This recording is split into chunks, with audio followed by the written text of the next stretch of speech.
Here are your headlines. China drives market sentiment. The Hang Seng and CSI slump as Beijing cracks down on education companies.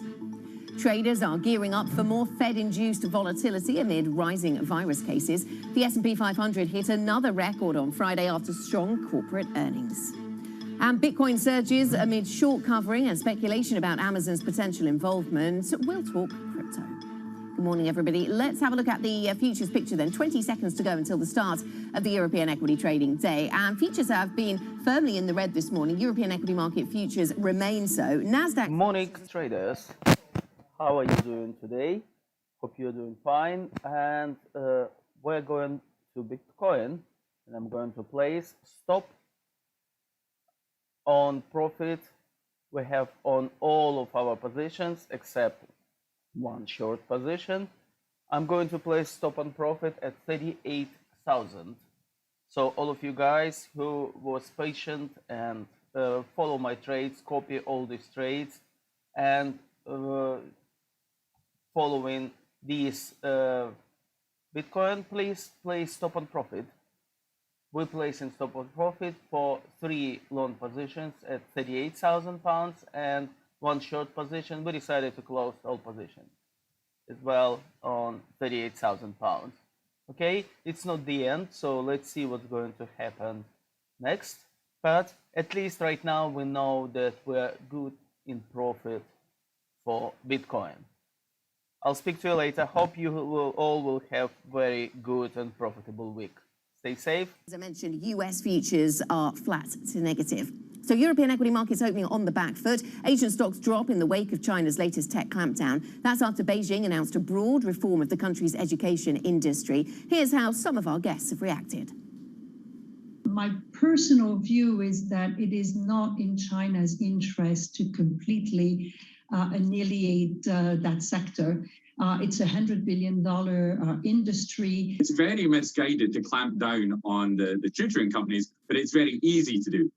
Much harder to spend a lot more of state money and actually build a proper educational system that's teaching all the children across all the areas of China. Other topics that investors are worried about, such as reference to the VIE structure or the asking these education companies to go non-profit. These are some things that investors are worried that could extend to spaces beyond the China education.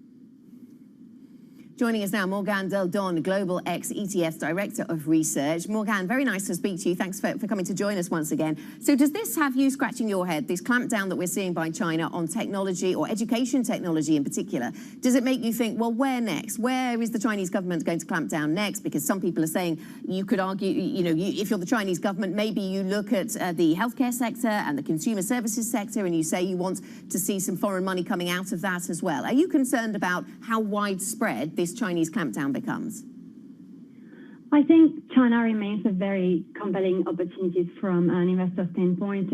When you look at the China consumer story, looking at how the economy is rebalancing and how attractive are the valuations currently, roughly back to levels we last seen in 2014, I think investors should look at the current tightening of regulation quite positively because it reduces the long-term negative, the risk of a long-term negative regulatory shock. So when looking at opportunities in China, that is the second largest economy in the world.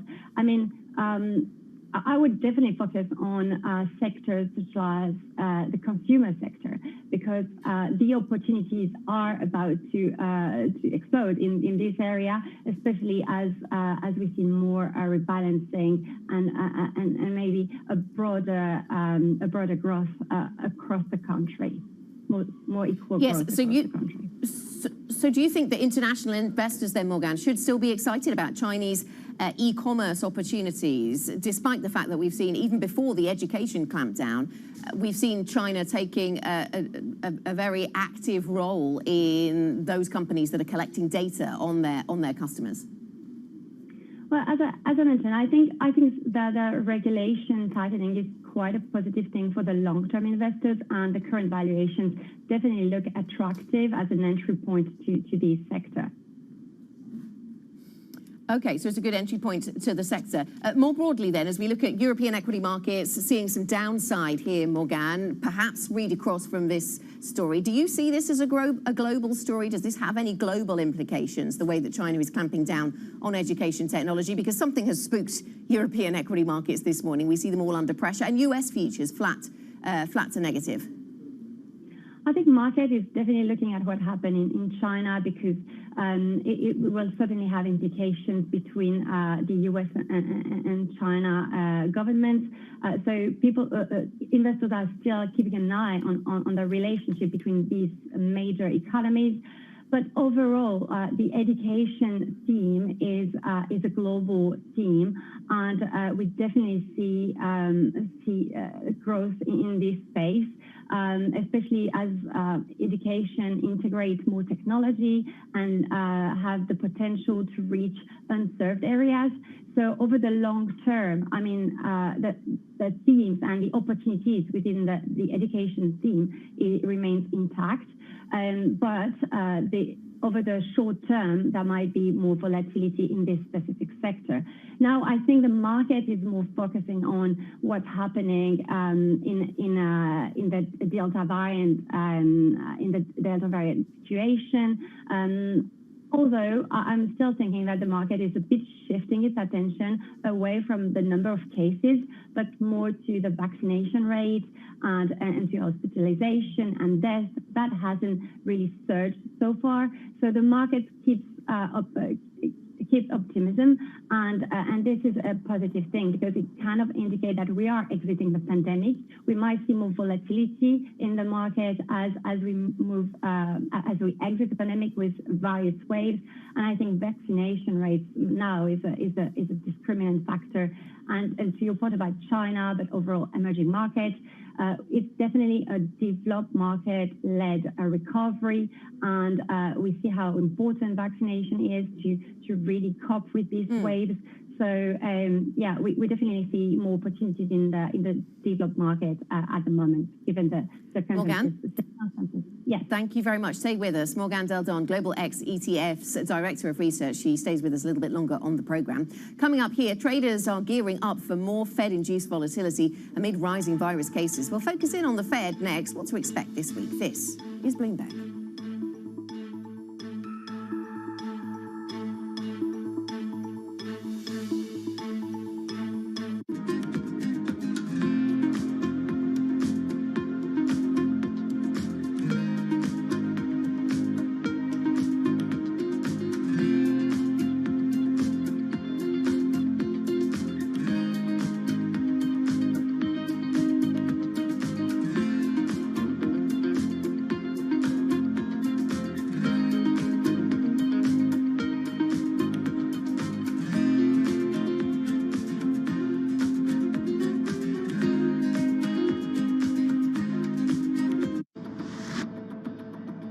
I've always sort of pictured what it was going to be like. I mean, you know, like the ride up there, the ride back. And I never realized that the whole experience was going to be so vivid. But beyond sort of the satisfaction of your own goals being achieved, what does today symbolize for the company and also for all those children that were present earlier? Well, look, for the children, we've just got to get building as many spaceships as we can, as fast as we can, so that one day those kids will have the chance to have a similar experience to what I had. And that we will do. We also launched this giant global raffle today, so that, you know, 2 kids for, just $10 for a pair of tickets. If they could win the raffle, they can go up. But that money will hopefully enable many, many people to be able to go up who could never have dreamt to get into space.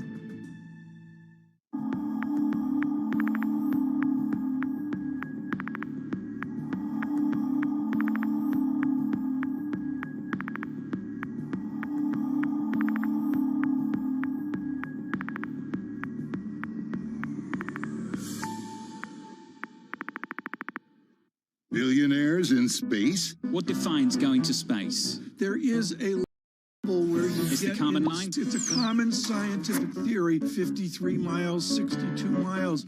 I think that it's just being able to float around, and then suddenly you feel like you can say you've been to space. Zero gravity. Zero gravity. Surveillance correction right now. John and I went to Wikipedia. The Kármán line, John. Yeah, the thing that I mentioned and you carried on talking and ignored me. Stay grounded with Bloomberg Surveillance. Weekdays on Bloomberg Television and Radio.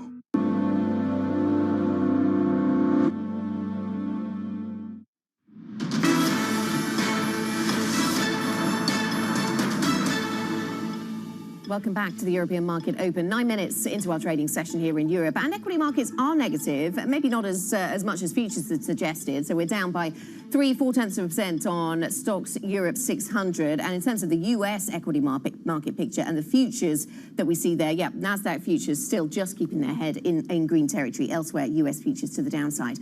Now, traders are bracing for potential turbulence as the Fed prepares to step back from the fray. Attention turns to whether anything has changed as the FOMC kicks off its latest 2-day meeting tomorrow and resumes deliberations on when and how to eventually taper. Morgan Del Don, Global X ETF's Director of Research, is still with us. Morgan, if the Fed were to surprise, would the only possibility be a hawkish surprise from the Fed? Does everybody have fairly dovish expectations?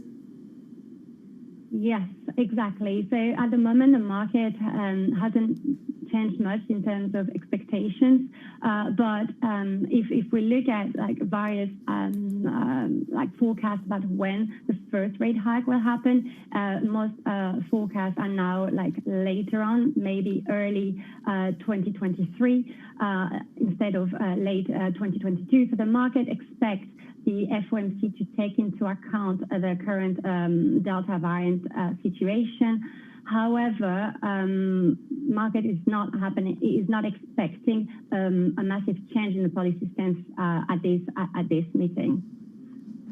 And what does this mean for the banking sector, Morgan? Or what does it mean? Let's start with the first, the linking thought, actually. Let's go to the Treasury market. What would you expect to see then in Treasuries? What should we watch out for from the Fed this week? 1.24 is the yield on the US 10-year. You know, we've been lower than that recently, but we've also been higher than that earlier on this year. I wonder where you see Treasuries heading. I think that the Treasuries yield will continue to trade where they are until we have more clarity on whether this Delta variant wave will impact more restrictions and potentially affecting schools, which would have a significant impact for the economic outlook.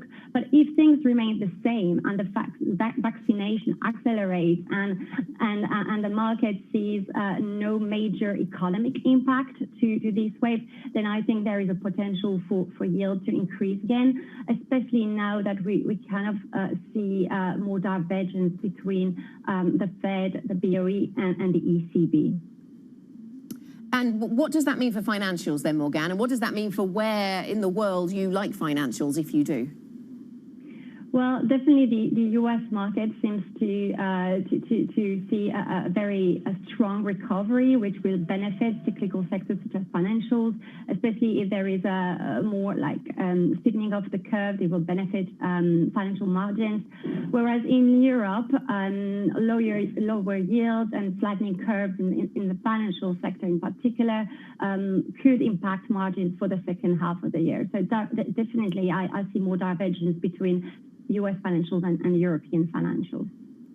Now, genomics and biotech companies, I know, are something that you like, Morgan, and it's interesting to categorize those as both growth and defensive because it means that they can be useful, I suppose, in a portfolio. How do you view those stocks?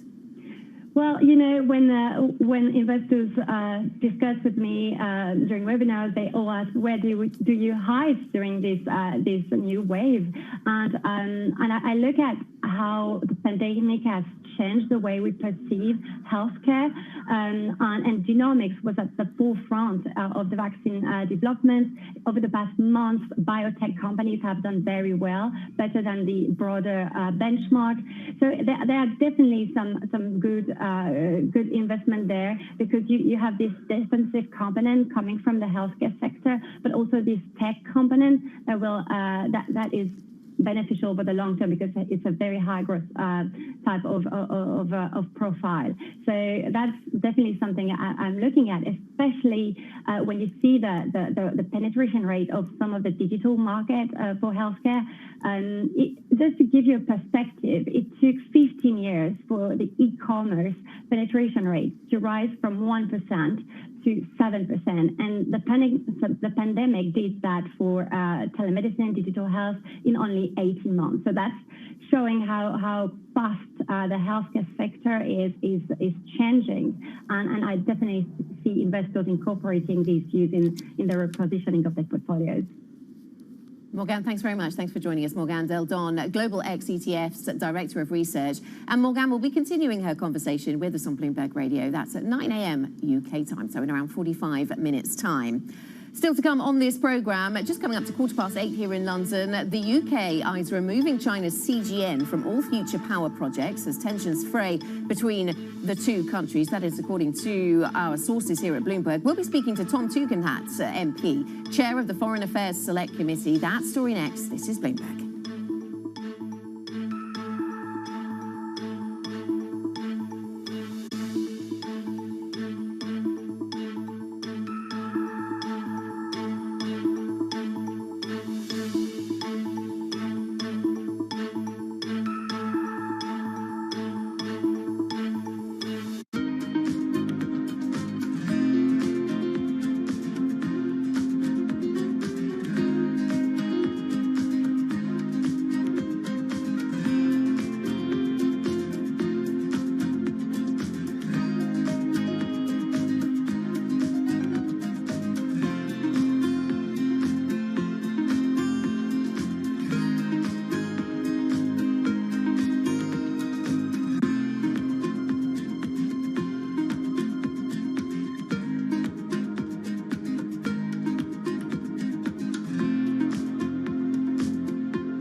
Surveillance puts global markets into perspective. We're going to try to fold an economic theory here with what we've got.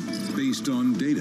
The focus is going to be on the data, the manufacturing data. How the market responds will be really interesting. Timely conversations. Part of getting out of this hole is big fiscal. Keeping you up to date on trends. When do you take this thing off? So you put it on to take it back off. Wake up with Tom Keene, Jonathan Farrow, and Lisa Abramowitz. Weekday mornings on Bloomberg Television. I'm David Weston. Bloomberg Television is reinventing one of the most iconic brands in financial television for a new audience. Join me to see the news program for the clever investor. This is Bloomberg Wall Street Week.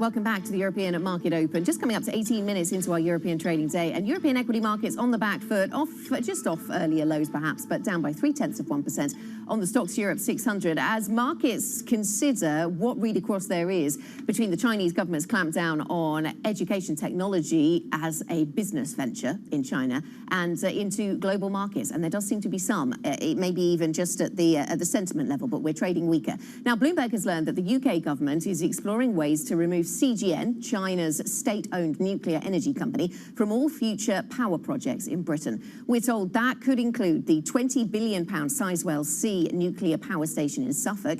CGN also has a 1/3 stake in the Hinkley Point C plant already under construction in Somerset, one of the country's biggest infrastructure projects. Joining us now is Tom Tugendhat, a Conservative MP and Chair of the Foreign Affairs Select Committee. Very good to have you with us, Tom, on the programme. Can you give us any, I mean, we obviously have this from our sources, but what's your knowledge of what the UK government is planning here in considering ways to remove China's CGN from the UK nuclear industry? Well, I can't tell you what the government's planning because I don't speak for the government. What I can say is what I've been asking for, which is that although, like many, I'm perfectly comfortable with foreign money being invested in infrastructure projects, whether it's Chinese money or wherever it's from, money doesn't smell, as the expression goes. The reality is what we've got to avoid is any form of technological control of our electronic infrastructure, or indeed any major infrastructure. And these, whether it's Hinkley or Sizewell or Bradwell, you know, we need to make sure that these power plants are able to serve the interests of the British people and not become a point of leverage over us. So you would support, if the government is planning this, then you would support, and do you think that you'd have, I mean, how many Conservatives would support cutting China out of this kind of investment? Well, it's not a question of cutting them out of the investment. Nobody minds where the money comes from, as I say, pecunia non olet. But the reality is that the ability to control infrastructure, major infrastructure, is something that we've certainly heard different countries try to exploit, and we certainly have indications that through various hacking systems and so on, many countries have tried to exert leverage over different nations, and so making sure that we're not in a position where we can be influenced, pushed around or bullied by states that are seeking different outcomes, I think is extremely important. And that's why I wouldn't want to see technology that can do that installed into power plants as important as these three nuclear ones. So, I mean, just to get a sense of what it is you would want to see happen here then, Tom, would minority stakes for Chinese players be okay in your view, as long as they weren't in control of these projects, or is that not enough? It's the money doesn't bother me at all. You can have as much Chinese money as you like. The reality is money doesn't give control of a major infrastructure project like this, because it can always be, I mean, it's expensive, but it can always be nationalized later if that becomes an issue. What is an issue, whatever you do about it, is the technology. So the big concern for me is to make sure that there isn't technology that can influence those decisions, and that means making sure that all technology comes from trusted vendors, from trusted partners, and from countries who share similar views on the rule of law and international agreement as we do. And I'm afraid that doesn't include China. So will political pressure be enough, do you think, to put CGN off, or do you think the government needs to take some concrete action here, either, well, not necessarily around the ownership, as you've stated, or where the money comes from, but around who supplies the technology?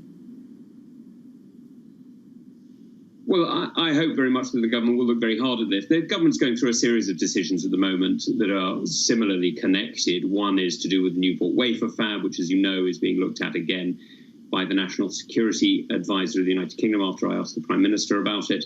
There's various decisions coming up, as you know, about different forms of investment that are looking to take over other different areas of industry. And this really continues on part of a theme. And we know, sadly, that we've gone from being cooperative with Beijing over the last, the so-called golden era, to since Chairman Xi has been rather more brazen and wolf warrior in his diplomacy, we have found ourselves, like many European countries and the United States, and indeed most obviously of all, of course, Australia, extremely cautious about Chinese technological dependency and the dependence that we all had to varying degrees on Chinese products.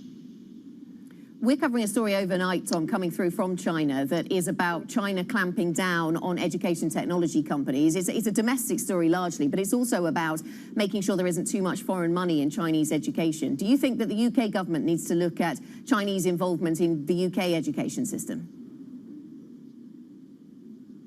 Well, I certainly do, and this is a report that we pulled out in November 2019 for the Foreign Affairs Committee on how autocracies deal with democracies, or rather try to influence them. And we've seen the Confucius Institutes being used as ways of influencing different educational outcomes. We've seen, or silencing academic critics. If you've read Charles Moore in the Telegraph and the Spectator commenting on various different ways in which that influence in Jesus College, Cambridge has had a negative impact on academic freedom there. There are various other writers and academics who've commented on this, including, of course, Steve Tsang in the London School of Economics. And so I do think there's an important element here, but there's also an important element, actually, an internal Chinese element, which if you look at what's happening in China, China is changing the way, or rather, forgive me, the Chinese Communist Party is changing the way in which technology is invested in. You can see this with the way that they've influenced the Ant Group and Jack Ma, who was under house arrest or certainly kept out of public view for a long time, and then the recent DD flotation in New York. You're seeing a move away from so-called consumer-facing technology towards a sort of a much more deeper infrastructural technology, and this suggests that actually what the CCP is looking to do is to make sure that its own internal position is more solid and it's less bothered about the, as it were, the front end of the tech output. Tom, thanks very much for joining us. Tom Toogood, that's Conservative MP and Chair of the Foreign Affairs Select Committee. Thanks for giving us your thoughts on our reports that the UK government is considering ways to remove the Chinese nuclear company CGN from UK nuclear projects. Let's step away from that geopolitics. 25 minutes into our European trading day, let's have a look at where we are in terms of some key movers on these markets this morning. Ryanair is obviously in focus. They see summer profits in sight. That was the nice headline we had earlier, and we spoke to the CFO a little earlier as well. That stock up by 2.3% as we see some brighter bookings numbers coming through. Prosus also in focus. This is the Dutch listing, of course. It includes a lot of the technology names owned by Naspers, and therefore it includes some of the Tencent numbers. Well, Tencent, of course, has been falling overnight. That's been caught up in the technology clampdown by the Chinese government. So Naspers falls, Prosus down by 7.5%. Also a focus on EQT. That particular share has hit a record high price target lifted at Morgan Stanley is the headline I'm reading there. So the price target over at EQT lifted by analysts over at Morgan Stanley, and that is lifting EQT's share price up by 2.8%. That's a quick look at some of the stock movers that we have for you this morning. More broadly, then, the European equity markets are moving to the downside, down by 0.4%. The FTSE 100 down by 0.4. The CAC 40, the Xetra DAX keeping them company, all in negative territory. Coming up on this programme, a warning about economic growth as the UK's government COVID app tells hundreds of thousands of workers to self-isolate. The so-called pingdemic, what is the toll that business is paying? Does this just tell us about the scale of the outbreak? How much comfort should we take from the latest figures that suggest maybe the outbreak is abating just a little bit? We will speak to the CBI President, Karen Billamoria. Lord Billamoria, he'll be with us next. This is Bloomberg.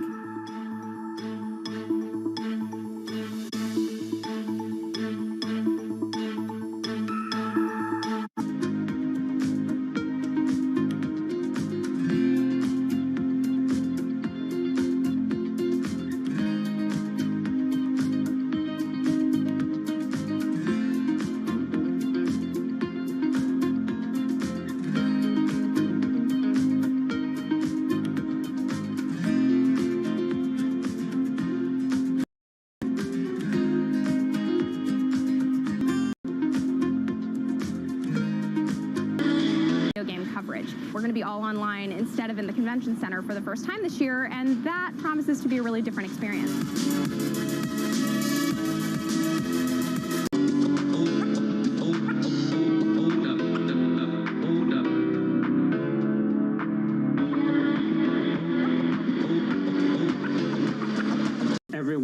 stuck inside. And of course, this makes sense, right? We're all looking for some amount of entertainment, and stuff like Fortnite in particular offer also. Is that communicating via video is not a fad. We are using it in all aspects of our lives, for work, for learning, for communicating, for staying in touch. This is a market that weeks has made it clear it wants to go higher. Welcome back to the European Market Open. Half an hour into Monday's trading session, European equity markets on the back foot, down by around 0.5%. Let's have a look at where the sector see there. Basic resources, travel and leisure to the upside. Ryanair is part of the reason there. A better intra-EU experience perhaps for some of the travel and leisure stocks. And basic resources, we're going to get some of the mining companies reporting this week, so that's a big focus. Some 29,000 new infections were recorded on Sunday, down from more than 50,000 on July. The US faces a worst-case scenario of Tunisia's president is reported to have Mechichi was removed after a weekend of protests, with Tunisia facing one of Africa's worst COVID outbreaks. Mechichi was sworn in a year ago amid deep political and economic turmoil. Global news 24 hours a day on air and at Bloomberg Quick Take, more than 20. Let's speak now to Karen Billamoria. Lord Billamoria. This is a really very serious situation. In fact, for going back 2 weeks, we were asking the government to bring forward from the 16th of August to be able to be tested and have regular daily lateral flow tests, and if they're negative, to be able to carry on with their lives and go to work. The government didn't listen, and we now have this pandemic. And listened to the extent they've now allowed some parts of the economy to go through a testing regime. But we say it should be everyone. Why are we doing this to ourselves? There is no need to do this. That showed very clearly that if 1% of those people to use mass testing, something that I personally in the CBI have been calling out for since last summer, the government has rolled it out. Offices are using it, workplaces are using it, regularly testing their employees, identifying infectious people, they isolate everyone else. Scientists, though, of course, who say, look, the pingdemic, as it's known, is a function of the high level of infections we're seeing, and they would just like to be a little bit more cautious before the middle of August, where things will change and we will rely more on testing, as you point out. Can business keep going like this until the middle of August? Well, we've got another 3 weeks to go. Why are we doing this to ourselves? And I would say what you've just said, what we are suggesting will actually make things much safer. Because by having this system of regular testing, you will pick up cases who are infectious. You will allow the rest of people to carry on. So I'm sorry, I think what we're suggesting actually makes things safer. At the moment, you've got a system where there's confusion, where there's a lack of confidence, where there's a lack of clarity. What we're suggesting would be very clear. If you're double jabbed, this is what happens. If you're not double jabbed, this is what happens. And you have the confidence, because people need confidence. There's no question about that. People need confidence. People need clarity. But you, so clearly testing is part of the solution, Lord Billamoria, and even the government has said that. It's the question of the timing. Do you have a sense of why they're not doing it yet then? Are people asking questions about whether there is enough testing capacity right now to cope with such high numbers? We have checked with the Department of Health, and we're informed that there is enough testing capacity. The lateral flow tests are available. And if you look at the effect of this on the work shortages, coming out of the pandemic, even before the pandemic, we were facing labor shortages. And we said to the government, please look at the immigration shortage list for people like, for example, butchers, welders. We need them. There's a shortage of them. Lorry drivers. Some estimates are up to 100,000. I mean, that affects the whole of supply chain, including food and supermarkets. And we've said the immigration, the new points-based system, which in theory is very good, needs to be flexible. And then look at airports. We're now hearing that border force shortages. I have been in 2-hour queues at airports arriving in with people from different countries, cheek by jowl, standing for 2 hours. Now that's not only uncomfortable, not only a waste of time, but it's also dangerous from a health point of view. And we put forward a solution to the government saying, instead of those queues at the airport, now we believe they're border force shortages, which were there anyway, that are being exacerbated by the pandemic. So we've said to the government, why don't you get people to be tested by the airlines before they board planes in other countries? And why don't you employ university students who are now on holiday, recent university graduates, get them to check the COVID documentations, then send them through to the immigration officers and the e-gates. You'll get rid of the queues. The government should listen to innovative suggestions like this. So if we fix the pingdemic, Lord Billamoria, how robust would the UK economy be after that? And I'm referencing, I'm asking this question specifically because there are certain industries that were up against it, struggling to get access to the right labour even before this hit. Thinking about logistics and some of the areas you already mentioned. So if we fix this, what will be left? Oh, I'm so confident. We are very confident with the CBI that if all this is sorted out and there is confidence and clarity, we've spent £400 billion supporting the economy and businesses, including the furlough scheme. We've saved the businesses and saved the jobs. We've also got a fantastic vaccination program. Almost 70% of adults have been vaccinated. And let's not forget, 90% of adults have had their first jab. So with the and then these two things combined, the chief economist of the IMF, Geeta Gopinath, said, with those two things, economies who have that will bounce back quickly. And we've got three things that will get us through this in the short to long term. One is the vaccines, two is testing, and the third thing that nobody talks about are the therapeutics. We have a therapeutics task force finding drugs and therapeutics that can be repurposed, which will help to cure people from COVID, hopefully, and prevent them from being hospitalized and the sad deaths. So that is, I'm very optimistic about that. If we put the same effort into the therapeutics task force that we put into the vaccine task force last year, wow, that'll be a game changer. So I'm very confident. One thing that we've talked about a little bit in the UK in relation to certain large venues and also nightclubs is COVID passes of some kind. How ready do you think businesses are to play the role of gatekeeper, if you like, to check those kind of credentials? We are saying to businesses that each business has a responsibility. Each business should be respected for what they wish. So they've gone to huge efforts, whether it's offices making their offices COVID safe, whether it's hospitality, venues, going through huge time, effort, money in getting their venues safe. And that hygiene, those efforts will continue. There are certain outlets that want, for example, people to wear masks. That should be respected. In public spaces, in transport, people wearing masks is being encouraged. That should be encouraged until we're completely out of the woods. So I think there are certain measures that will be taken, will need to be taken for the next few months until we're completely out of this pandemic. Lord Billamoria, thanks very much for joining us. Karen Billamoria, the CBI president and founder of Cobra Beer. Thanks for giving us your perspective on the programme this morning. Coming up, 40 minutes into our European trading day, back to the politics. Pedro Sanchez tours Silicon Valley. We'll bring you some of Bloomberg's interview with the Spanish Prime Minister as he looks to drum up tech investment. This is Bloomberg.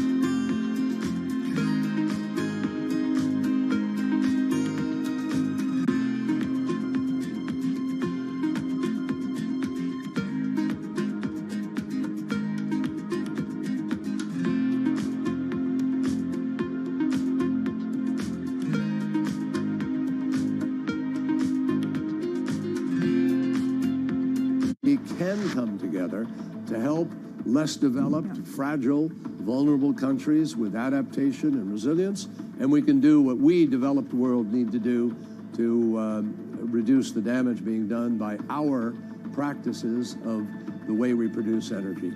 But how likely is it that we keep that 1.5 degrees within reach? Well, look, the Paris Agreement said well below 2 degrees. That's what everybody signed on to. What is well below? It's certainly not 1.9 or 1.8. It's somewhere close to the 1.5 degrees.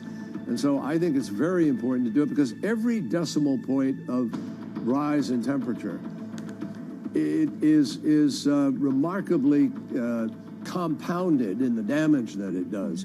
We're at 1.2 degrees today, and you see what's happening. Imagine what happens when you're at 3 degrees or so, which is the track that we are currently on.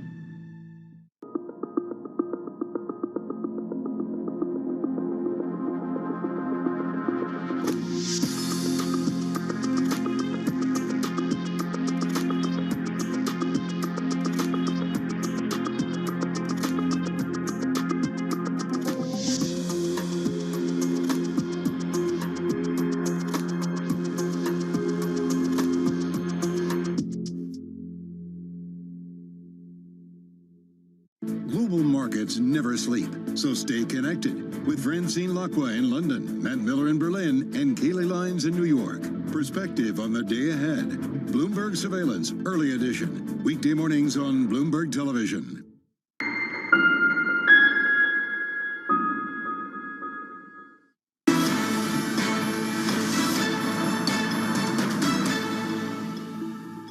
Welcome back to the European Market Open. 43 minutes into a negative trading session for European equity markets, catching a sort of negative vibe coming through from the Chinese market, where stocks were considerably under pressure after a clampdown on education technology and the ability to make money out of the ed tech sector. Let's get a Bloomberg Business Flash. The top corporate stories we're covering here this morning. Here's Laura.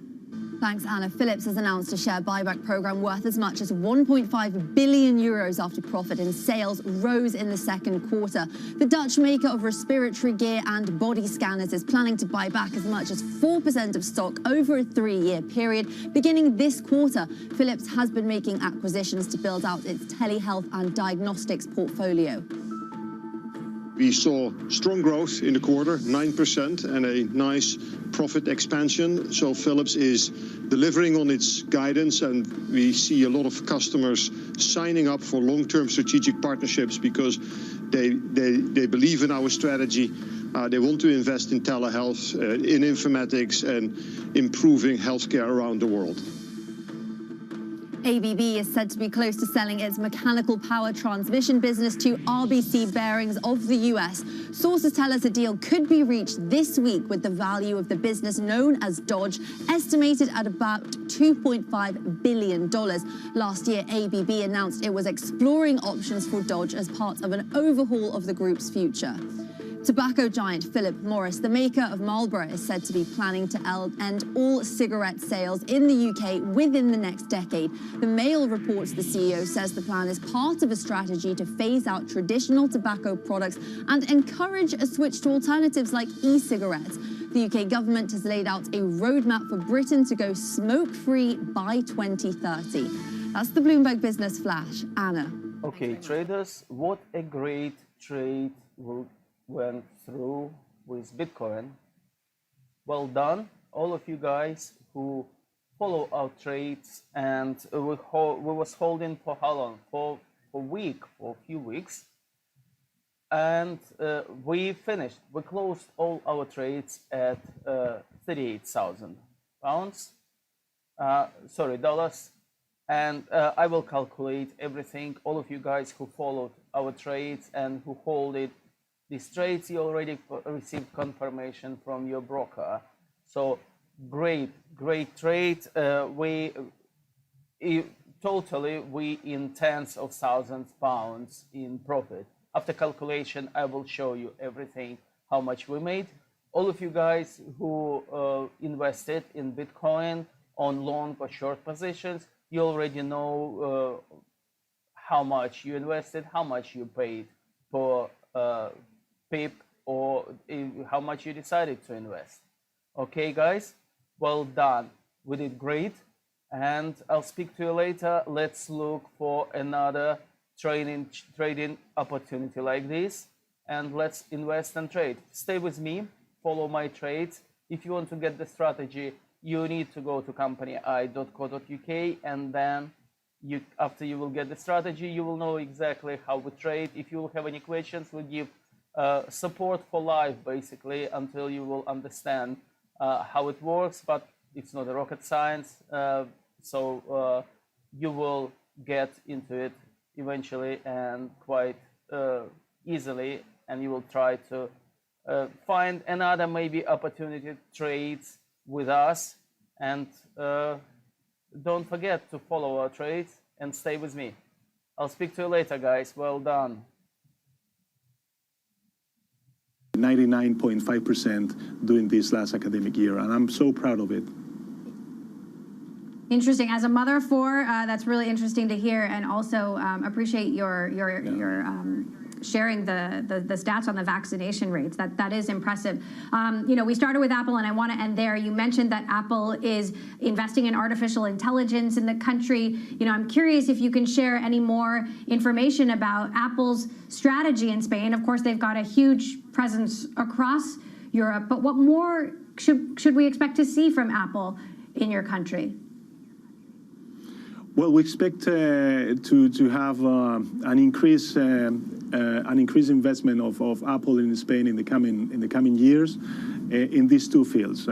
First of all, artificial intelligence, and since we have this huge bet on converting Spain in a kind of a European audiovisual hub, to see Apple TV also, committed with my country, with Spain. But all the conversations that I had with the global companies that I had during this day, the insights and the feeling that I got is that they count on Spain. They see that Spain is a safe country with a good quality of life, and of course affordable and competitive in prices. So I think that we have a great opportunity for both for the Spanish government and for my country, and also for all these foreign investors and companies. That was the Spanish Prime Minister Pedro Sanchez speaking there to Bloomberg's Emily Chang. A wide-ranging conversation, of course, talking about technology because he was in Silicon Valley to do that, but also reflecting on the pandemic in Spain. Coming up here on this program, we get back to the market action. After Chinese stocks sink, we look at the spillover into the European session. Laura Cooper from our Markets Live team is with us next. This is Bloomberg.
Valuations, particularly sort of the technology landscape, have gotten to some pretty extraordinary levels. So I think it's not a surprise. I don't think it's any indication of the beginning of the end, but I do think markets don't like uncertainty.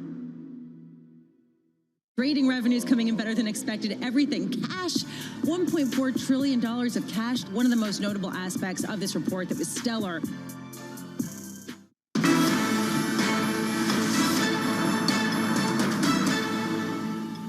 Welcome back to the European Market Open. We are 51 minutes into our European session this Monday morning, and European equity markets very much on the back foot, down by around 0.5%. Laura Cooper, Bloomberg's Markets Live macro strategist, is with us here in London. Laura, let's start with what we're seeing broadly across these markets. It is broad, it's broad-based across most sectors in negative territory, not all, but most.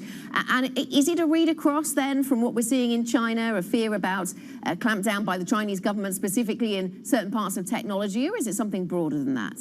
Well, I do think it's a case of really just some mild spillover from the Asian equities sell-off that we saw. Certainly the losses that we are seeing in Europe aren't nearly of the magnitude that we saw in Asia. And I do think the fact that we did have the CSI 300 and the Hang Seng recording their largest drop since late February, since early March, does really point to this being an idiosyncratic concern around this ongoing regulatory environment in China. Whereas, yes, sentiment is being hit at the margin in Europe, but I think really there's a lot more catalysts ahead this week for European equities to take their cues from, even though sentiment is on the back foot this morning. Yeah, sentiment on the back foot for these kinds of assets, not on the back foot for crypto, though. Give us your thoughts. Weigh in on the moves we're seeing in Bitcoin and indeed in other cryptocurrencies. A lot of talk about whether this is short covering or whether some headlines did or did not move the stock earlier on. What's your perspective? Well, I certainly think that, this short covering did extend, is contributing to the rally that we are seeing. So Bitcoin is back near that 40,000 mark. And there are reports that we saw about 700 million of short positions covered over the weekend. Now, the crypto did surpass its 50-day moving average, which does point to potentially more upside. Now, that is coming on the back of those Elon Musk and Cathie Wood supportive comments.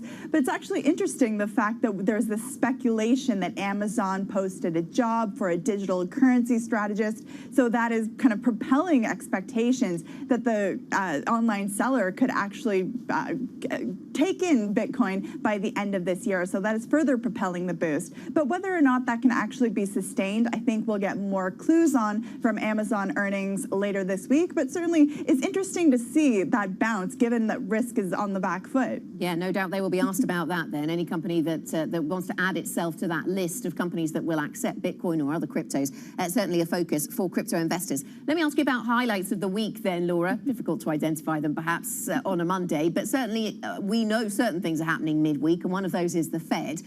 Does this, given we've got such, I guess, low expectation for any real change in the narrative from the Fed, there's always the outside possibility that we end up with a surprise? Well, I think, Mark Cudmore said it best with you this morning, the fact that, the FOMC meeting could actually be a damp squid. That's because we have seen market volatility, growth optimism has cooled since June. We are seeing the Delta variant spread kind of weigh on that growth recovery. So it really provides little impetus for them at this point to actually announce that tapering discussion. We have seen traders pare back their rate hike bets, and that's really as focus will turn to the Jackson Hole meeting for that tapering timeline. So I do expect, though, if there are any risks, the risks are tilted to the upside, that they could be more hawkish. And that's just given the fact that inflation prints have come in stronger than expected. But I think that's a tail risk at this point. I really don't think we're going to see much come from the Fed on Wednesday. Let me just ask you about earnings then, Laura. It's going to be a really busy week for earnings. What's going to be a highlight? It's going to be a very busy week for earnings on both sides of the pond. So we do have tech earnings coming through in the U.S. And I think a key kind of narrative that we're going to be watching for is around those cost pressures. We know that in Q2, just anecdotally, companies have reported quite a number of inflationary concerns on calls. And so I think that will be clearly in focus for whether those persistent price pressures are here to stay. Whereas in Europe, it's going to be about those bank earnings and the fact that the ECB has announced that dividend cap lift. So really, how optimistic are they about the outlook going forward? Okay, Laura, thanks very much. Laura Cooper, Bloomberg's Markets Live macro strategist. Let me just close out the hour by telling you what's going on in Asia, because this has been where we've seen this negativity flow through from. We are down on the Hang Seng by more than 4% right now. The Chinese equity markets also, of course, under pressure, down by 2.3% on the Shanghai Composite. MSCI Asia Pacific now down by more than 1%. So despite the positivity coming through from Japan, that really being offset by the negativity around the Chinese government's involvement in EdTech and the stipulations, the rules it's put in place there. Keep an eye on food delivery companies as well. We've got Meituan dropping as much as 15%. This perhaps to do with some China guidelines around online food platforms. The Chinese government active in these markets right now. This is Bloomberg.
the top about the mission as you see the evolution of fintech enabling what you call democratization. Do you think finance is becoming democratized, truly democratized at the moment? The fact that we're still having discussion about whether you can get in on IPOs, for example, are you feeling that the opportunities are there for anyone to be able to start to make their way within the financial world?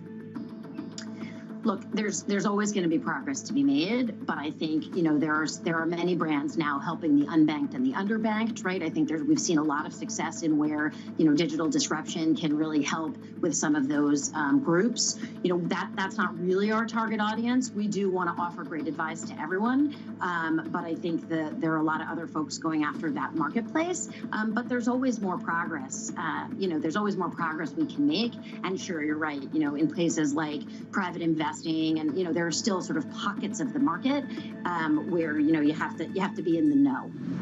Went up to Maine and had a lobster. It's not as romantic as Lisa going to Greece. Tom Keene says what? You mentioned Maine and the lobsters up in Maine. Well, they can't compare to what you can see in Greece. Even better, I can't pronounce it. Astracoma carinata. I nailed it. It's not thera, whatever. Astracoma. You're nailing it. Carinata. You're nailing it. We're figuring out the hard stuff for you on Bloomberg Surveillance. Mornings on Bloomberg Television and Radio.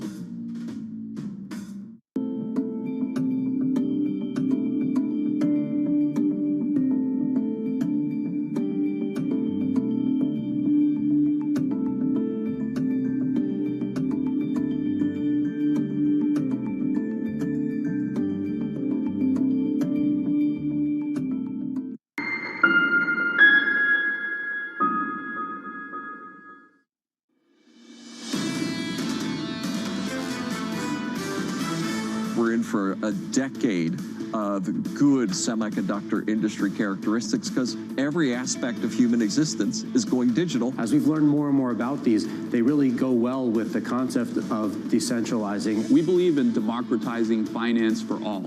And together, we will continue to change Wall Street forever. This is Bloomberg Surveillance, Early Edition.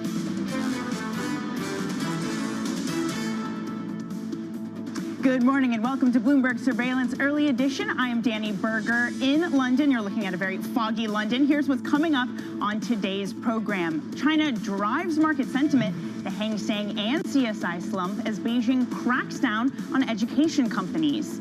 Traders are gearing up for more Fed-induced volatility. That's amid rising virus cases. The S&P 500 hit another record on Friday on strong corporate earnings, but futures this morning in the red. And Bitcoin surges. Short covering and reports of Amazon's involvement in the sector push the coin back towards $40,000. Well, it's a bull market that refuses to quit, but it certainly is getting tested this morning with the various headlines coming out of China, be it U.S. relations or the continued crackdown on tech. So let's get more into that top market story for us today with Juliet Sally. Juliet, good morning. Thanks for joining us. So China's widening clampdown, it really feels to be dominating not just Asia, but the global market session so far today. Just how painful has this been in Asian markets? Yeah, absolutely, Danny. And in fact, we're just seeing TAL Education, New Oriental plunging in US pre-market as well. So really showing that what we've seen in Asia today is going to flow through into the US share market. This is this $100 billion online education tech sector, which has been a darling for investors, but certainly been this clampdown by authorities after they called for a hijack. Well, they said it was hijacked by capital and needs an overhaul, certainly weighing into overall sentiment. You're seeing the Hang Seng Index now closing down, dropping the most since May last year, erasing all of 2021's gains. It's now holding at its lowest level since December last year. But we saw this coming through across all the key indexes as well, particularly the Hang Seng Tech Index, which fell by as much as 7% today to July 2020 lows, and the CSI 300 also erasing all of this year's gains. This has led to a number of analysts scrambling to cut their price targets on the sector. You've got the likes of JP Morgan saying the worst case has become a reality. reality.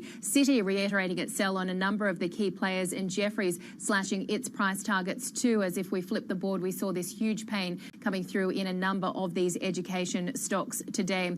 We've also, as I mentioned, seen the Hang Seng China Tech Index, which had risen by about 59% since its inception almost a year ago. Tomorrow marks the 12th anniversary of that index.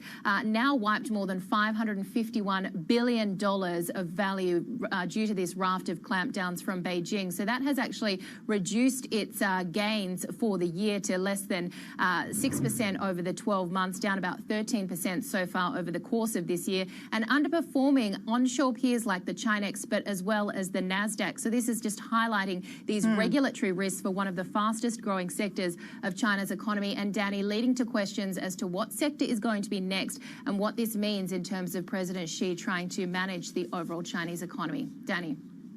Yeah, definitely very active in these markets. You're going to stay on top of it for us throughout the next few hours. Jules, thank you so much. That's Juliet Sally in Singapore. Now let's dig more into these markets and how you want to trade exactly around these various headlines. We're joined now by Caroline Simmons, UK CIO at UBS Global Wealth Management. Caroline, first off, thanks so much for joining us this morning. And I guess kind of the multi-trillion-dollar question right now in these markets is how much read across do the China tech crackdown have on the entirety of markets, or is it very idiosyncratic to these specific companies in China at the moment? So I think it's obviously an indication that as new sectors evolve, regulation catches up with them. And that is a feature, I suppose, that would be commonplace against all markets. But these issues that are going on specifically around the education sector, obviously this is specifically targeted to the Chinese stocks by the Chinese government.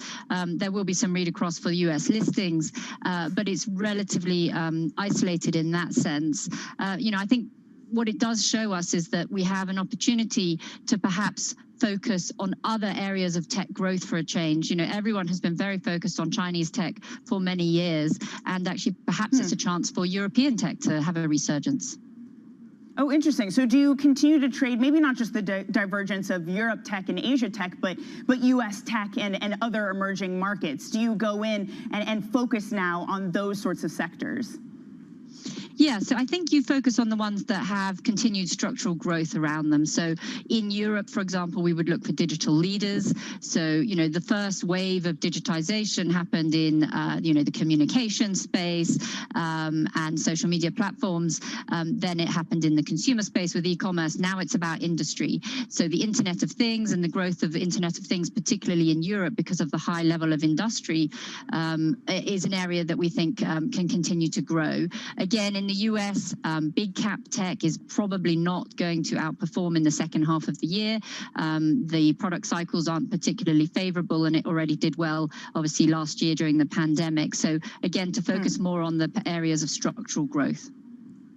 I wonder if this gives us a longer-term opportunity to focus on, as you say, these areas of structural growth. But I wonder if in the short term, the medium term, you worry about more volatility considering what's happening in China. I mean, just looking at what the markets are doing today, you're seeing small caps down pretty significantly.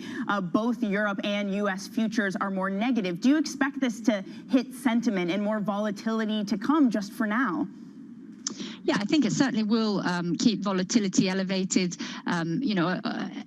Investors are used to volatility in the tech space. We do get regular corrections of over 10%, and tech, more often than not, 6 months later is up after those corrections. But it's a sign of where we are, with the increasing regulation in technology, with the potential changes from monetary policy as we go through the course of the year. We are expecting volatility to stay with us through markets. But the backdrop that we have of the strong growth and the strong earnings growth is likely to deliver upside to equity markets over the next 6 to 12 months, despite the fact we're probably going to have more volatility through that. Do you worry about peak growth, not just globally, but China as well here, kind of to add on to some of the risks? Do you worry about that in your asset allocation strategy? Yeah, so the peak growth argument is a very interesting one. Obviously, everyone was expecting growth to peak around the middle of this year. China peaked earlier because of the fact that they came through the pandemic quicker. In terms of implications, it does mean that we're taking some slightly more nuanced bets within our allocations. So we had very pure cyclical, pure value. Now we have a little bit more of a barbell approach where we do have still a preference for value because we do think the bond yields will go up, but we've also introduced areas, for example, like pricing power, which can start to give us companies that are likely to benefit from the inflation uptick. So Caroline, we'll definitely get more into some of your value calls in just a little bit. We have a lot more to go over, so you're going to stick around with us. That's Caroline Simmons from UBS Global Wealth Management who's going to stick around. Now, we're just talking to Juliet earlier, Juliet Sally, who's in Singapore, and these headlines certainly affecting her and anyone else in the country. Singapore to start opening their border in September, and that's on their 80% vaccination goal. We know some of the Asian countries perhaps weren't as ahead when it came to vaccines, more strict on various lockdowns. So Singapore looking at opening that border, obviously very important for the business climate as well, people coming in. Now, also some breaking lines out of Germany as well. We have their IFO survey of business confidence unexpectedly falling. The index coming in at 100.8. The prior was 101.8. So not only is it falling, it's also missing expectation. The expectation was for business confidence to improve to 102.5. So again, this is a surprise. Companies certainly concerned about not just supply shortages, but infections as well. So a double whammy hitting these numbers. And to go over these numbers, stay with us on Bloomberg Surveillance Early Edition. Later on in the program, we're going to be speaking to the IFO Institute president, Clemens Fuest. But next, we're going to turn to the U.S., the upcoming Fed meeting. We're going to discuss all of that with Caroline Simmons. And if you have any questions for our guest, IB plus TV Go. This is Bloomberg.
Bloomberg has enhanced search on the terminal to deliver what you need when you need it. Now, you can simply type phrases in everyday English in the command line. Compare financials. Find people. Analyze markets. You can enter phrases or ask questions. What do you want to know today? Ask a question or visit SearchGo to find answers now.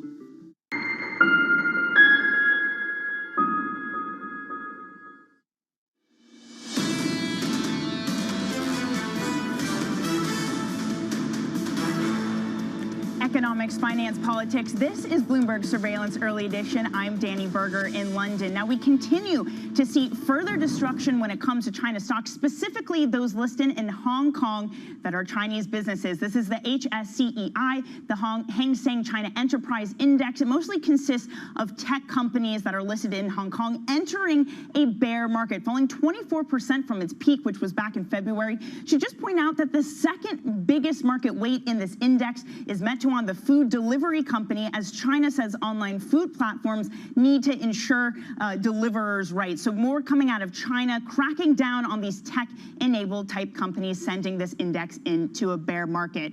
Now, though, let's get over to the First Word News. Here's Leanne Gerrans. Hi, Leanne. Good morning, Danny, and thank you. The UK has reported a drop in new coronavirus cases for a fifth consecutive day. Some 29,000 new infections were recorded on Sunday, down from more than 50,000 on the 17th of July. However, any impact from last week's removal of restrictions is yet to be reflected in all that data. Now, the top US infectious disease expert says the country is moving in the wrong direction and combating a new wave of COVID-19. Anthony Fauci says with half of the country still not fully vaccinated, the US faces a worst-case scenario of daily deaths reaching 4,000, the same level as during last winter's peak. China says relations with the US are in a stalemate. In a tense start to high-level talks in Tianjin, Vice Foreign Minister Xi Feng told visiting Deputy Secretary of State Wendy Sherman that some Americans seek to portray China as an imagined enemy. It is the highest level face-to-face meeting between the two sides, and that's since March. Tunisia's president is reported to have fired the country's prime minister and frozen parliament over the government's handling of the pandemic. According to Sky News, Haitham Mechichi was removed after a weekend of protests, with Tunisia facing one of Africa's worst COVID outbreaks. Mechichi was sworn in a year ago amid deep political and economic turmoil. Global news 24 hours a day, on air and on Bloomberg Quick Take, powered by more than 2,700 journalists and analysts in more than 120 countries. I'm Leanne Gerrans. This is Bloomberg. Danny. Leanne, thank you so much. That's Leanne Gerrans there. Now, I want to quickly look at what's happening in these markets so far, because we've been discussing how a lot of China, the Hang Seng China Enterprise Index, for example, entering a bear market. Well, we certainly are seeing a negative session play out. At least that's what futures are indicating. Taking the brunt of the beating is the Russell 2000 Futures Index, down by more than 8%. Outperforming, even though it is down, is the NASDAQ futures. This is something we saw on Friday. Even when we hit a new record, it was led by the big cap tech. So maybe even a little bit of concern as we continue to chart higher. And of course, those lower yields also pressuring the markets as well. Your US 10-year nominal yield at 122.45. Caroline Simmons from UBS Global Wealth Management is still with us. And Caroline, just before the break, you were talking about that you still want to go for those cyclicals, go for value. What is the catalyst that lifts those up, considering we continually see days like Friday and even today, whether the direction is up or down, it is those cyclicals that seem to take the brunt of the beating and the worry from investors? Yeah, it's a combination of factors that supports them. One is the earnings growth. So, for example, in the UK, 90% of the earnings growth this year is coming from the value sectors. In terms of the earnings season already, most of the value sectors are showing very strong year-on-year earnings growth and also good earnings beats. We also have a very attractive valuation in the value space. Many sectors trading at or still below long-run averages.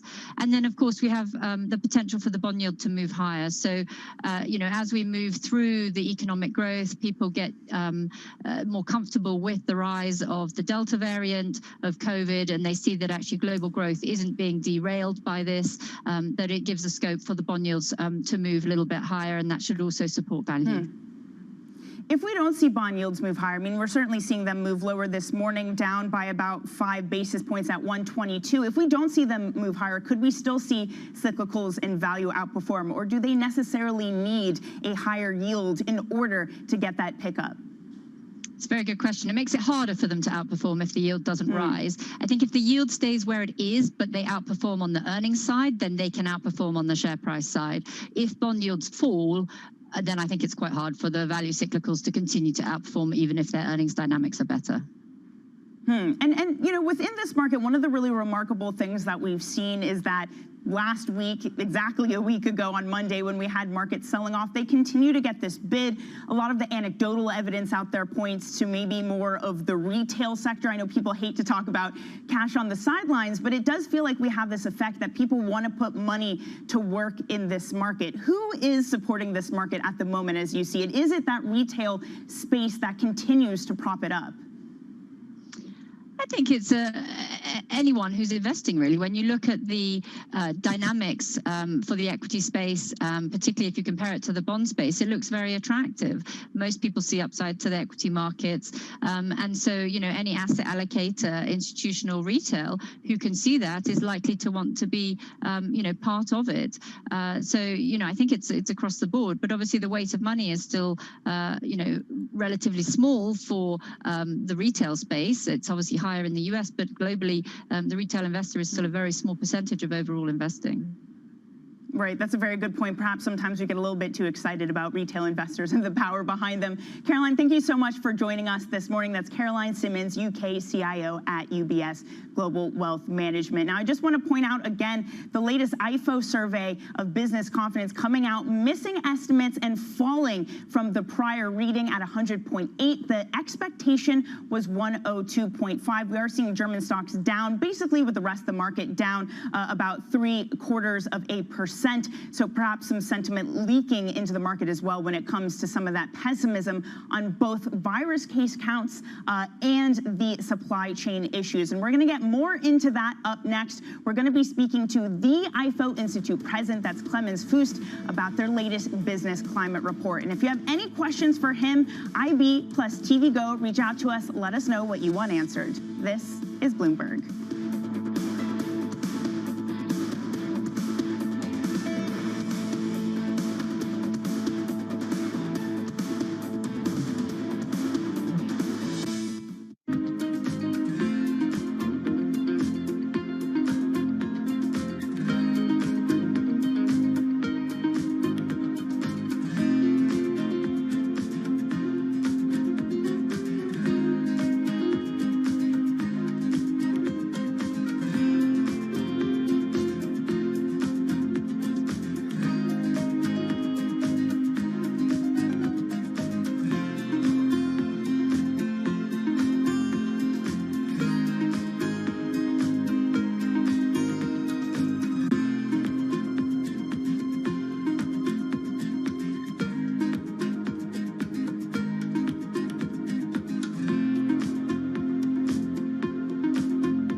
Who are wondering, why are we investing all this money in space, this time in space? Talk to us about how you believe this will actually help benefit us here on Earth. We're building infrastructure. This is a road. We're building a road to space so that future generations can build the future. We live on this beautiful planet. It's the most beautiful planet in the solar system by far.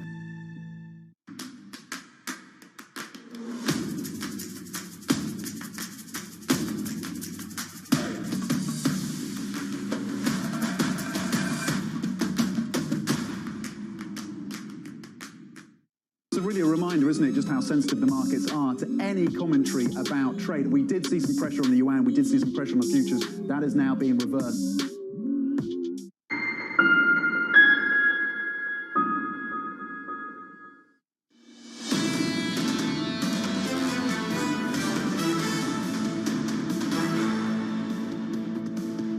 economics, finance, politics. This is Bloomberg Surveillance Early Edition. I'm Danny Berger in London. Now, Germany's Ifo Business Climate Confidence Index unexpectedly fell. The closely monitored gauge came in at 100.8 points in July, compared with the 101.7 points registered in June. Not only that, but it also missed expectations. Now, the reading comes as Germany sees an increase in COVID infections on top of the supply woes. So we're joined now by Ifo President Clemens Fuest. Clemens, thanks so much for joining us. So in terms of what caused this index to miss, what were the big surprises that we hadn't been accounting for in terms of expectations for confidence to rise? Yes, the surprise was that companies are becoming a lot less optimistic for the coming months than they were. Companies are telling us, yes, the current business situation is strong, but we are expecting problems for the months to come. So there are some question marks really over the continuation of the recovery. Do you have any sense to whether it's the virus case count picture that is more of an uncertainty, or if it's the supply chain? Because, you know, these are things that businesses have been dealing with now for quite a few months. Was one or the other more clear in terms of deterrent of optimism for businesses?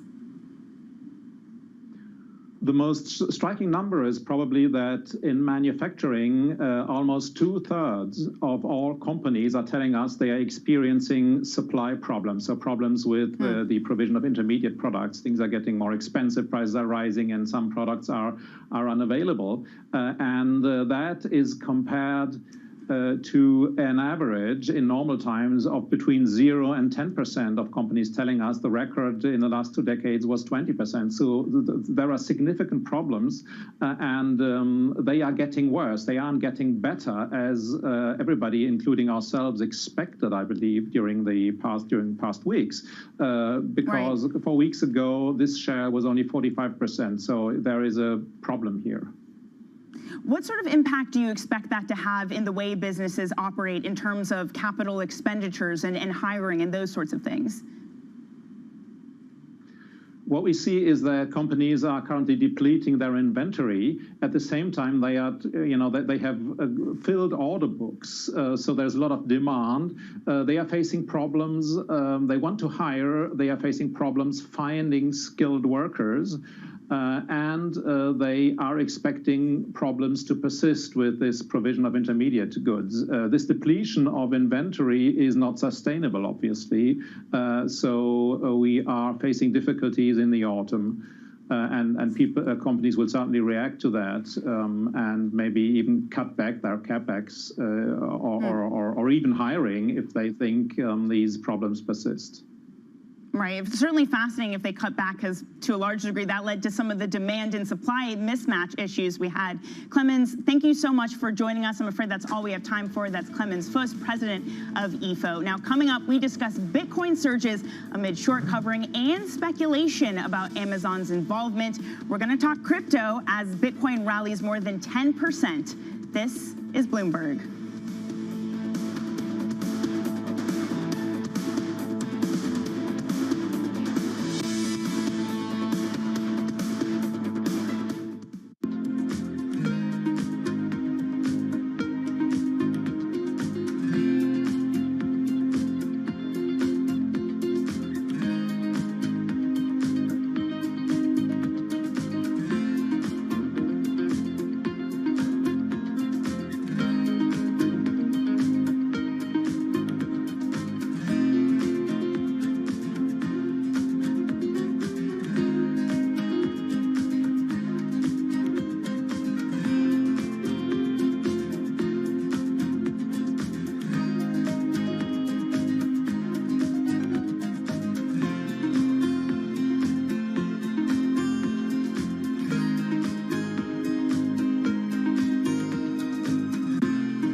Access the financial world on demand.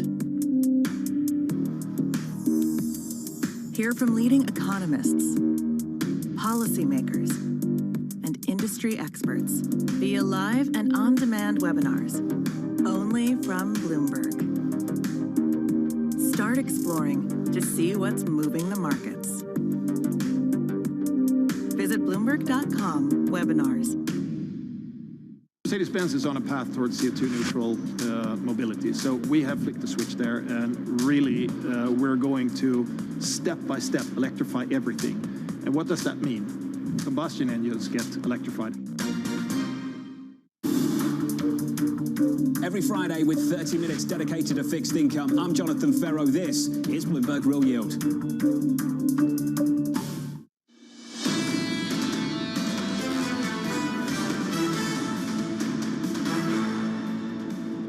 China drives market sentiment. The Hang Seng and CSI slump as Beijing cracks down on education companies. Traders are gearing up for more Fed-induced volatility amid rising virus cases. The S&P 500 hit another record on Friday on strong corporate earnings, but futures in the red this morning.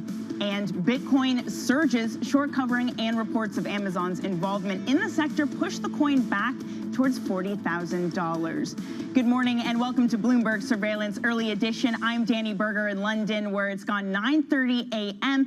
And we certainly are seeing a more risk-off mood to these markets. It's a bull market, yes, but it certainly is being tested considering all the latest coming out of China. So let's get more into that in our top market stories with our MLive's Laura Cooper. Laura, thanks so much for being here. A very busy day in markets, a very busy week for markets. I mean, is it really just concentration on the China story? Is this going to have a major spillover effect into broader markets? Well, I think certainly the price action this morning does suggest that sentiment is spooked by what we're seeing in China. But I really do think this remains largely an idiosyncratic story within China. The fact that the Hang Seng recorded its sharpest drop since 14 months ago, similar for China A shares, whereas what we're seeing in Europe looks relatively contained at this point. I do think, it's going to broadly be contained, but certainly an interesting start to the week.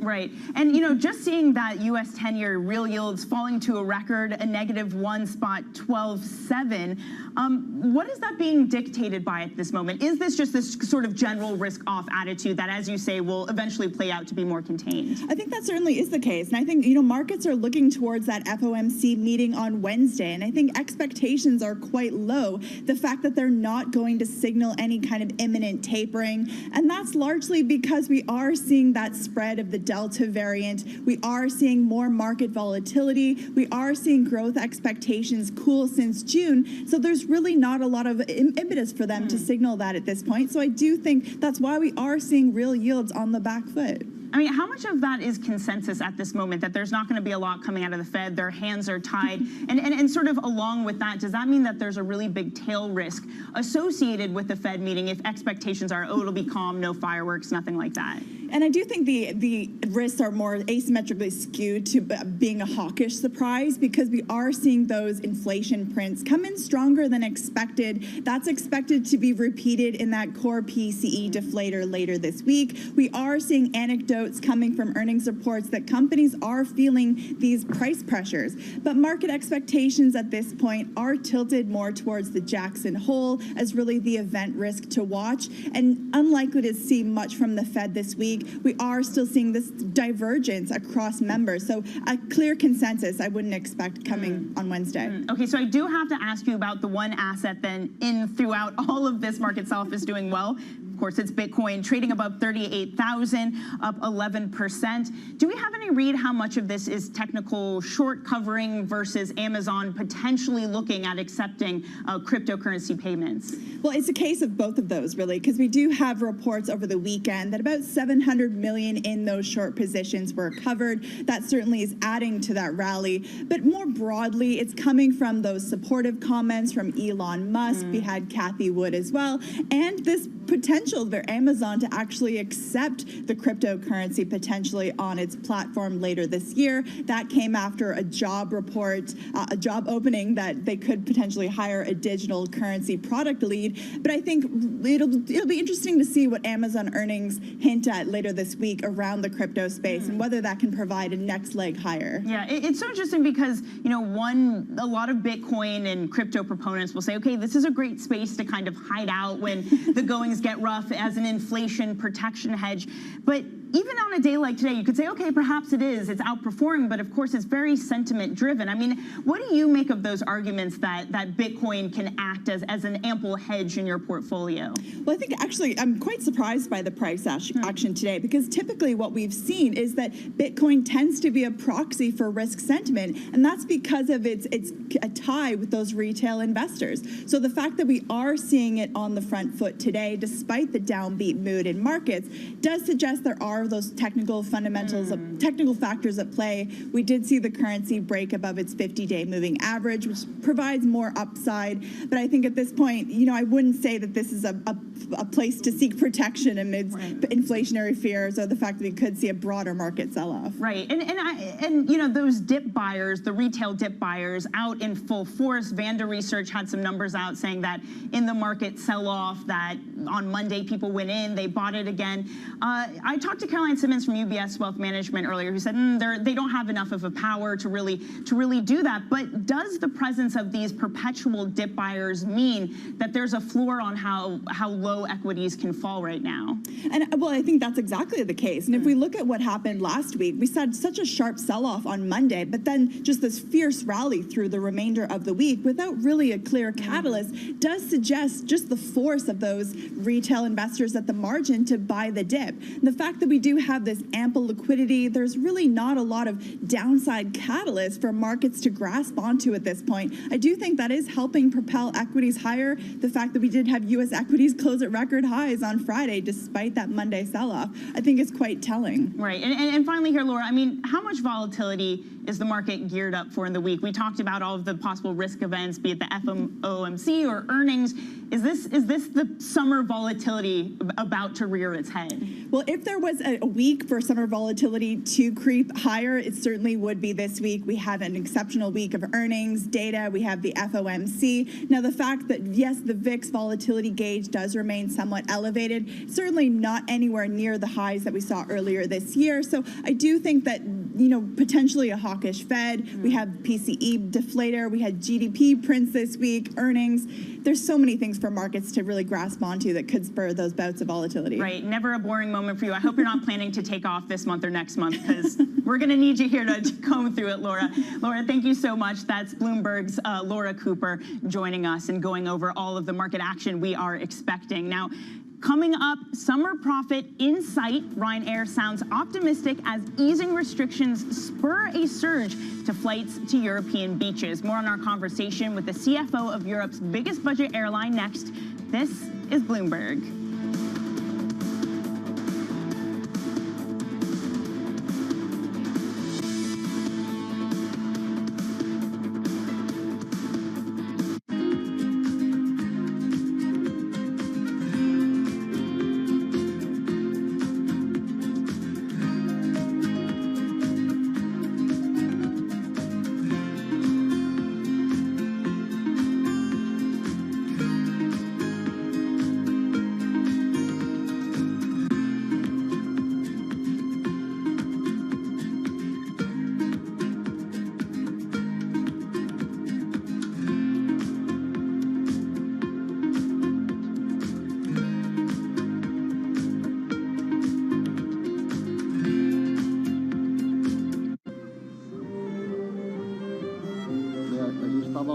Sem se apresentar, as escolas estão começando a reabrir, os teatros não vão reabrir tão cedo.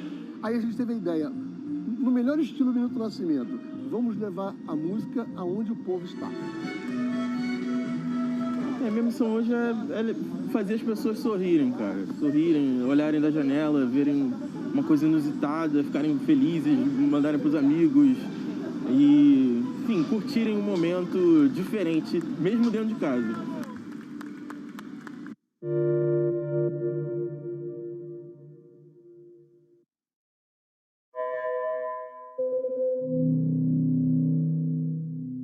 Billionaires in space? What defines going to space? There is a level where you It's get the common line? It's a common scientific theory, 53 miles, 62 miles. I think that it's just being able to float around and then suddenly you feel like you can say you've been to space. Zero gravity. Zero gravity. Surveillance correction right now. John and I went to Wikipedia. The Kármán line, John. Yeah, the thing This that I is a mentioned and you big carried on talking physics and thing. ignored me. Stay grounded with Bloomberg Surveillance, weekdays on Bloomberg Television and Radio. The curtain will rise again. Broadway's returning June. Have you bought tickets? Is busted out. You've got more time here. Have you bought Commodities are up. Keep going. To the moon. Beautiful. Bloomberg Surveillance, weekday mornings on Bloomberg Television and Radio.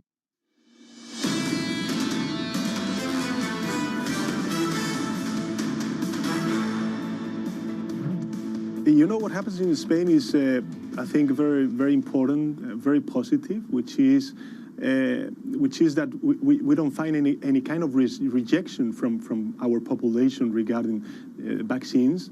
This week we reached 52% of our total population with that is fully vaccinated. We expect to before the end of the summer to have 70% of our population fully vaccinated.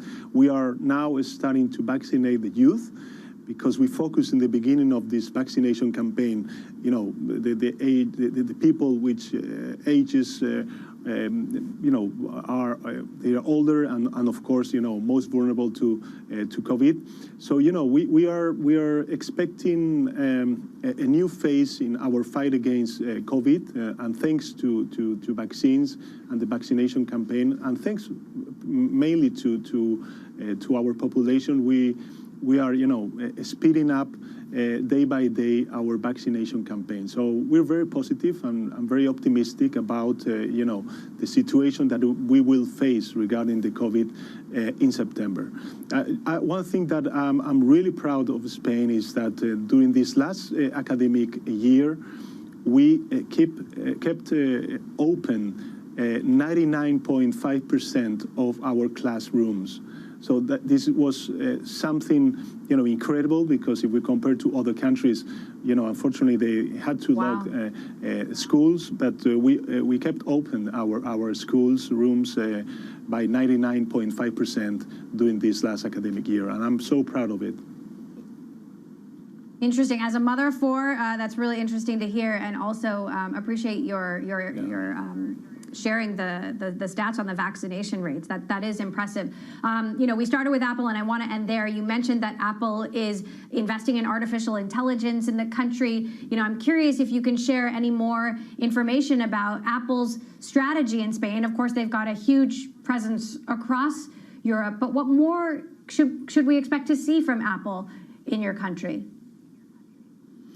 Well, we expect to have an increased investment of Apple in Spain in the coming years in these two fields. First of all, artificial intelligence, and since we have this huge bet on converting Spain in a kind of a European audiovisual hub, to see Apple TV also, you know, committed with my country, with Spain. But, you know, all the conversations that I had with the global companies that I had during this day, the insights and the feeling that I got is that, you know, they count on Spain. They see that Spain is, you know, a safe country with a good quality of life, and of course affordable and competitive in prices. So I think that we have a great opportunity for both for the Spanish government, for my country, and also for all these foreign investors and companies. Spanish Prime Minister Pedro Sanchez there speaking to Bloomberg's Emily Chang. Now let's go back into these markets where we have a plummeting U.S. 10-year real yield hitting a record low of -1.127. Now it has bounced slightly off of those lows, currently at -1.1138. So Yes, it has retrenched, pared some of those losses, but still a deeply negative real yield in a day that continues to see a negative sentiment sweep across markets, of course, starting with those China headlines. Let's see what else is going on in Bloomberg Business Flash News. Here's Leanne Gerrans. Hi, Leanne. Hi, Danny. Philips has announced a share buyback program worth as much as 1.5 billion euros after profit and sales rose in the second quarter.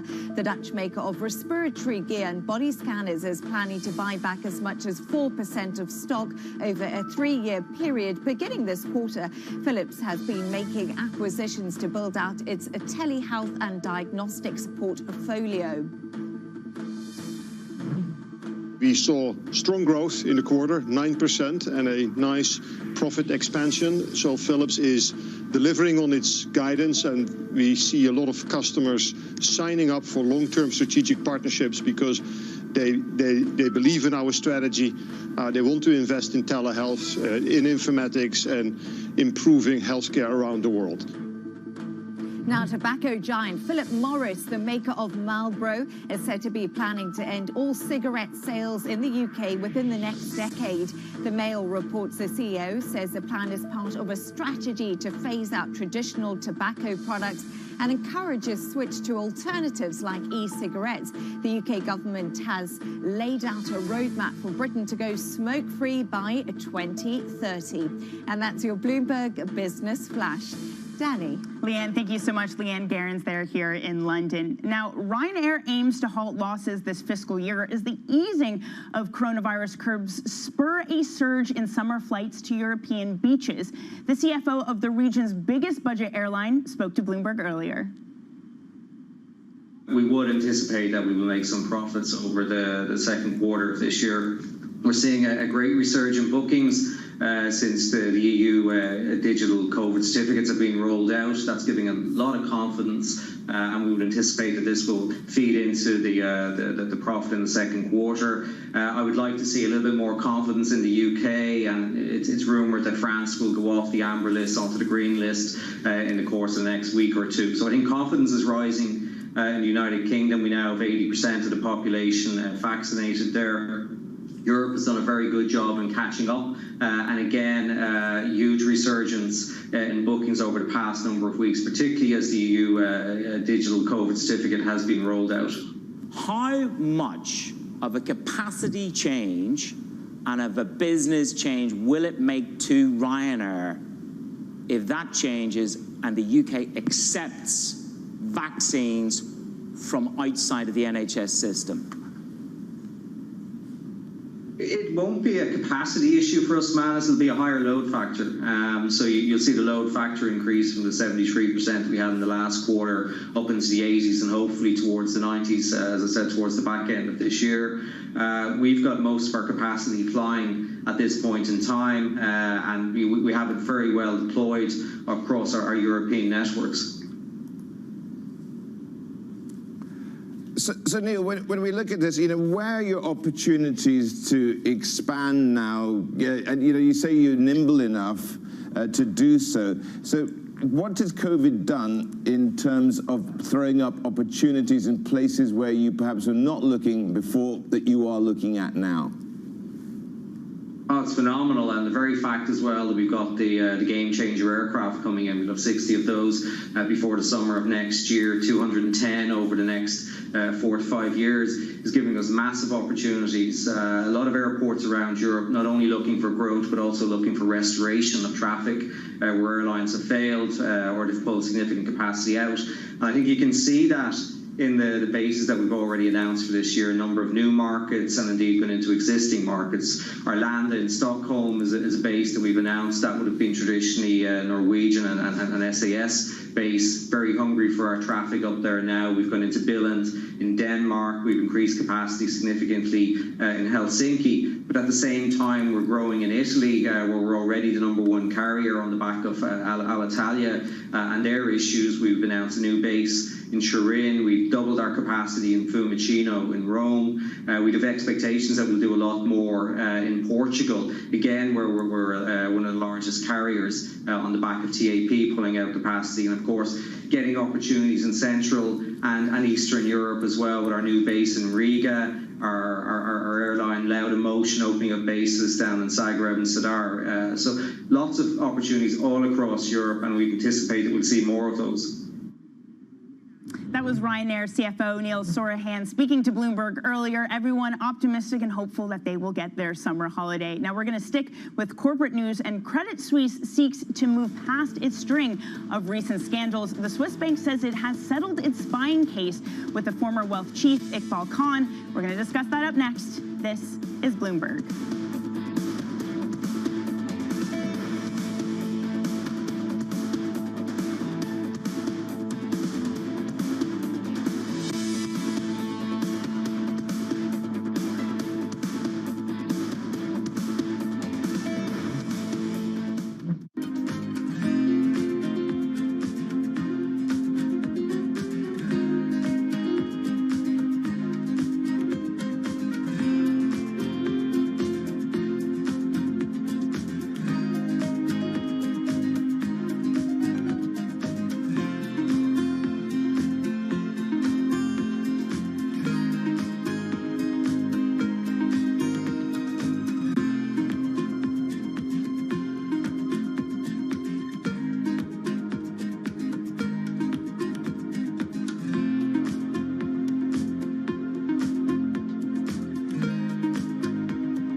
Happening in the business world right now is how to get workers back to work and what benefits to give your employees. Microsoft is asking employees to be back in the office 51% of the time, but you're flexible about the rest of the time. Is that a permanent policy? And for those companies that are saying you have to be back in the office 100% of the time, are they on the wrong side of history? I think we at Microsoft, we want to be much more data-driven. I also think that in time, if a year from now, we will have more sense of what the real structural change and needs and the expectations of both our employees and our customers are. And we'll really think about long-term policies based on, quite frankly, having all of that data behind us, because otherwise I think we are trying to come up and being too overly dogmatic when I think we need to be more experimental in our approach to return to work, because I do fundamentally believe the world's changed. Bloomberg surveillance puts global markets into perspective. We're going to try to fold an economic theory here with what we've got. Based on data. The focus is going to be on the data, the manufacturing data. How the market responds will be really interesting. Timely conversations. Part of getting out of this hole is big fiscal.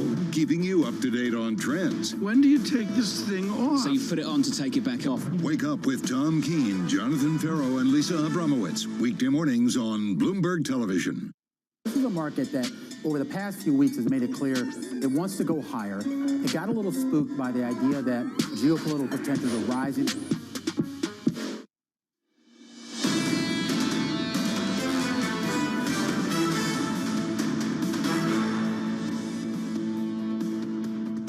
Economics, finance, politics. This is Bloomberg Surveillance Early Edition. I'm Danny Berger in London. Now, Credit Suisse calls to a close a spying scandal that rocked one of Europe's biggest lenders last year. The Swiss bank says it has reached a settlement with its former wealth management executive Iqbal Khan and a private detective firm.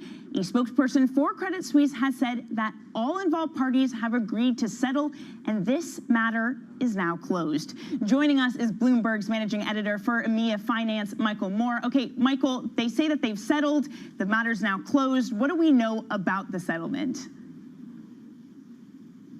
Not a ton of details, but they managed to avoid court in this matter, and you can see why all sides would want to do that. Iqbal Khan has moved on to UBS, where he's a prominent executive there, and this was a very embarrassing scandal for Credit Suisse. So I think all parties had incentive to kind of avoid more headlines on this. Well, it's not the only scandal that it's faced in the past year. And of course, they also have their earnings coming up this week. How prominently is that going to feature when they give out their results? And of course, during investor and analyst calls as well?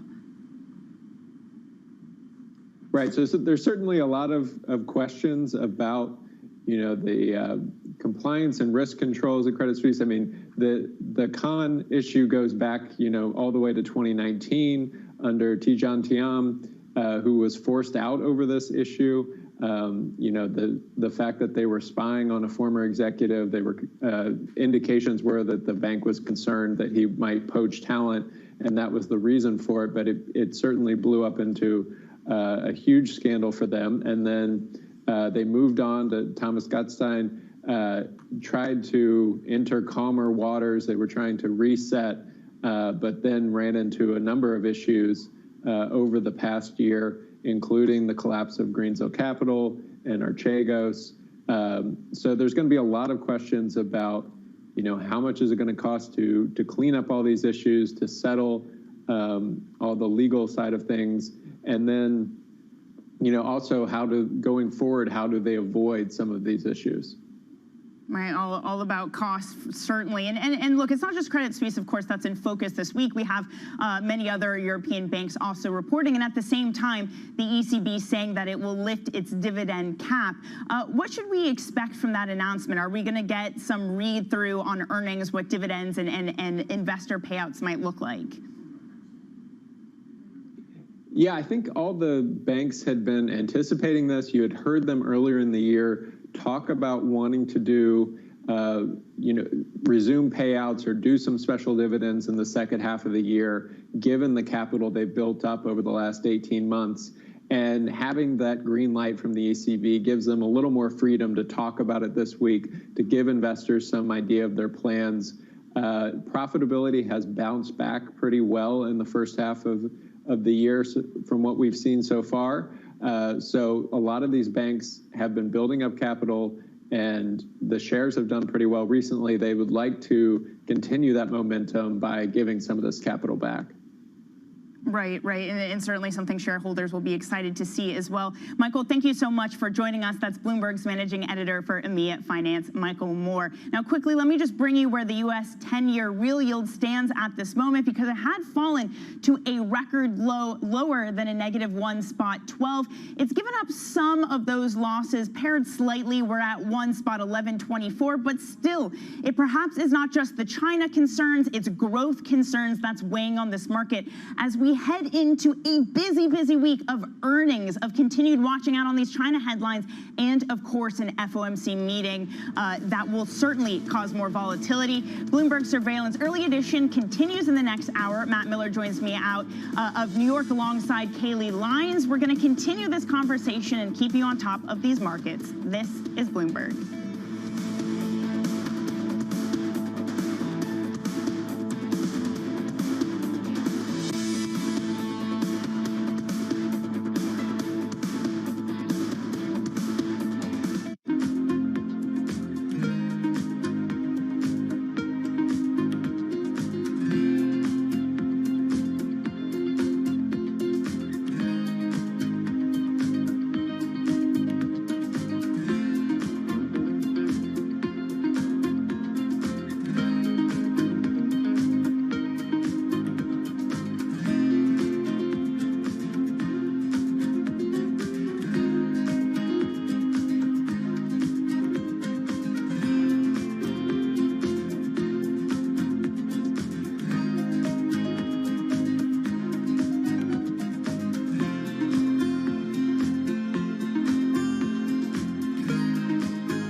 Right now, about half of U.S. households invest. We'd like to get that number up to 95+%. Investing should be as ubiquitous as shopping online. It should just be something that people do.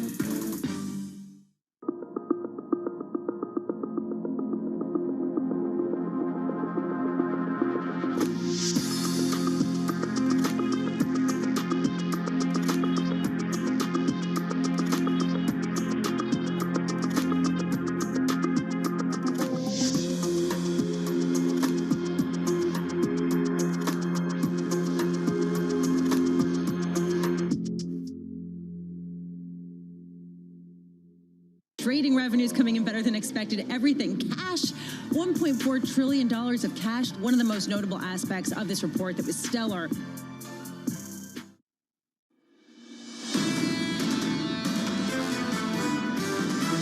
China is becoming a power that is much stronger on the geopolitical stage. And I think all of that regulatory crackdown, if you want, is shaping China for the next decade. Xi Jinping clearly sees the role of the state, the role of the party to go around and clean up areas of business which he thinks are objectionable in some ways. First of all, you have to admit that pretty much any government can become interventionists in the private sector if they choose to do so. In China, this has always been the case, so investors have always worried about regulation, about the stance of the government, and investing in China has been, partly inclusive of these concerns. This is Bloomberg Surveillance, early edition, with Francine Lacqua, Matt Miller, and Keely Lines. It's 10 a.m. in London, 11 a.m. in Berlin, 5 a.m. in New York, and 5 p.m. in Hong Kong on this Monday, July 26th. Our top stories today: China's incredibly shrinking private education sector, billions in market value, is wiped out as Beijing outlaws profits.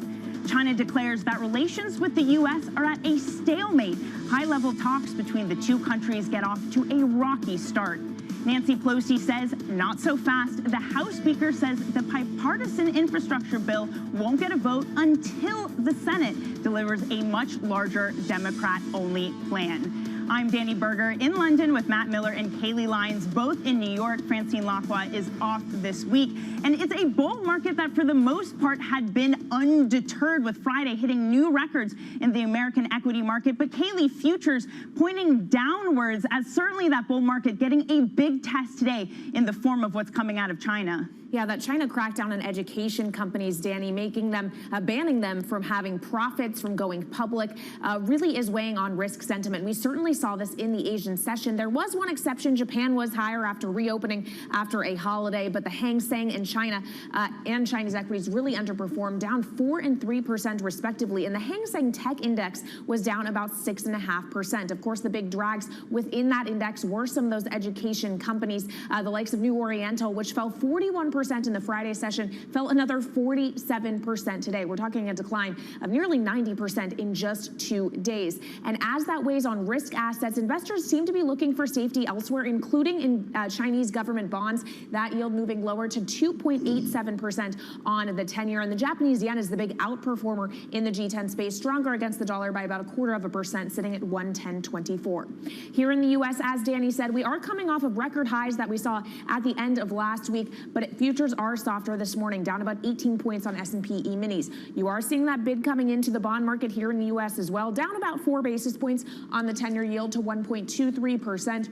And I wanted to point to the real yield as well, now sitting at negative 110 basis points, but it hit negative 112 earlier on in the session, which was a record low. So what are real yields telling us about the growth picture? And finally, I need to note Bitcoin as well, at its highs, up 15% overnight, still up about 11% to $38,369. Matt, maybe we blame Amazon, or maybe we just blame short covering for that move. Well, I think the Amazon story is really interesting. They're looking for somebody to run crypto there, and that sparks a lot of speculation about the possibility that Amazon will accept Bitcoin or perhaps some other crypto, and obviously that would drive the price much higher. Take a look at what's going on in terms of European equities. We are down across the board. This coming through from Asia, but they're not huge drops. 0.5%, 2/3 of 1%. The UK FTSE down just 0.4%. In terms of what's important to look at, I think the yields, first of all, I mean, they continue to fall lower and lower. Even though the arrow is green here, because the price is rising, yields are coming down, so negative 43 basis points. The pound, very interesting, up today a little to 137.71, but the pound could have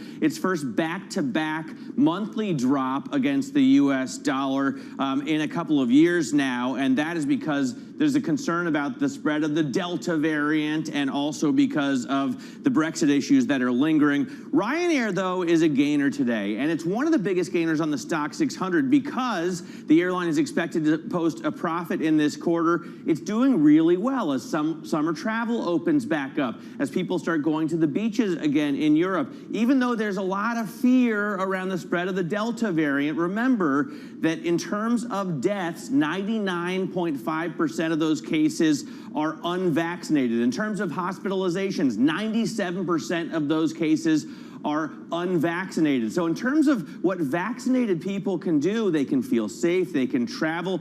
Apparently, Anthony Fauci thinks maybe they should wear a mask again. Not 100% sure why, but they're not really getting that sick, and so they can go places, and they are doing that, Danny.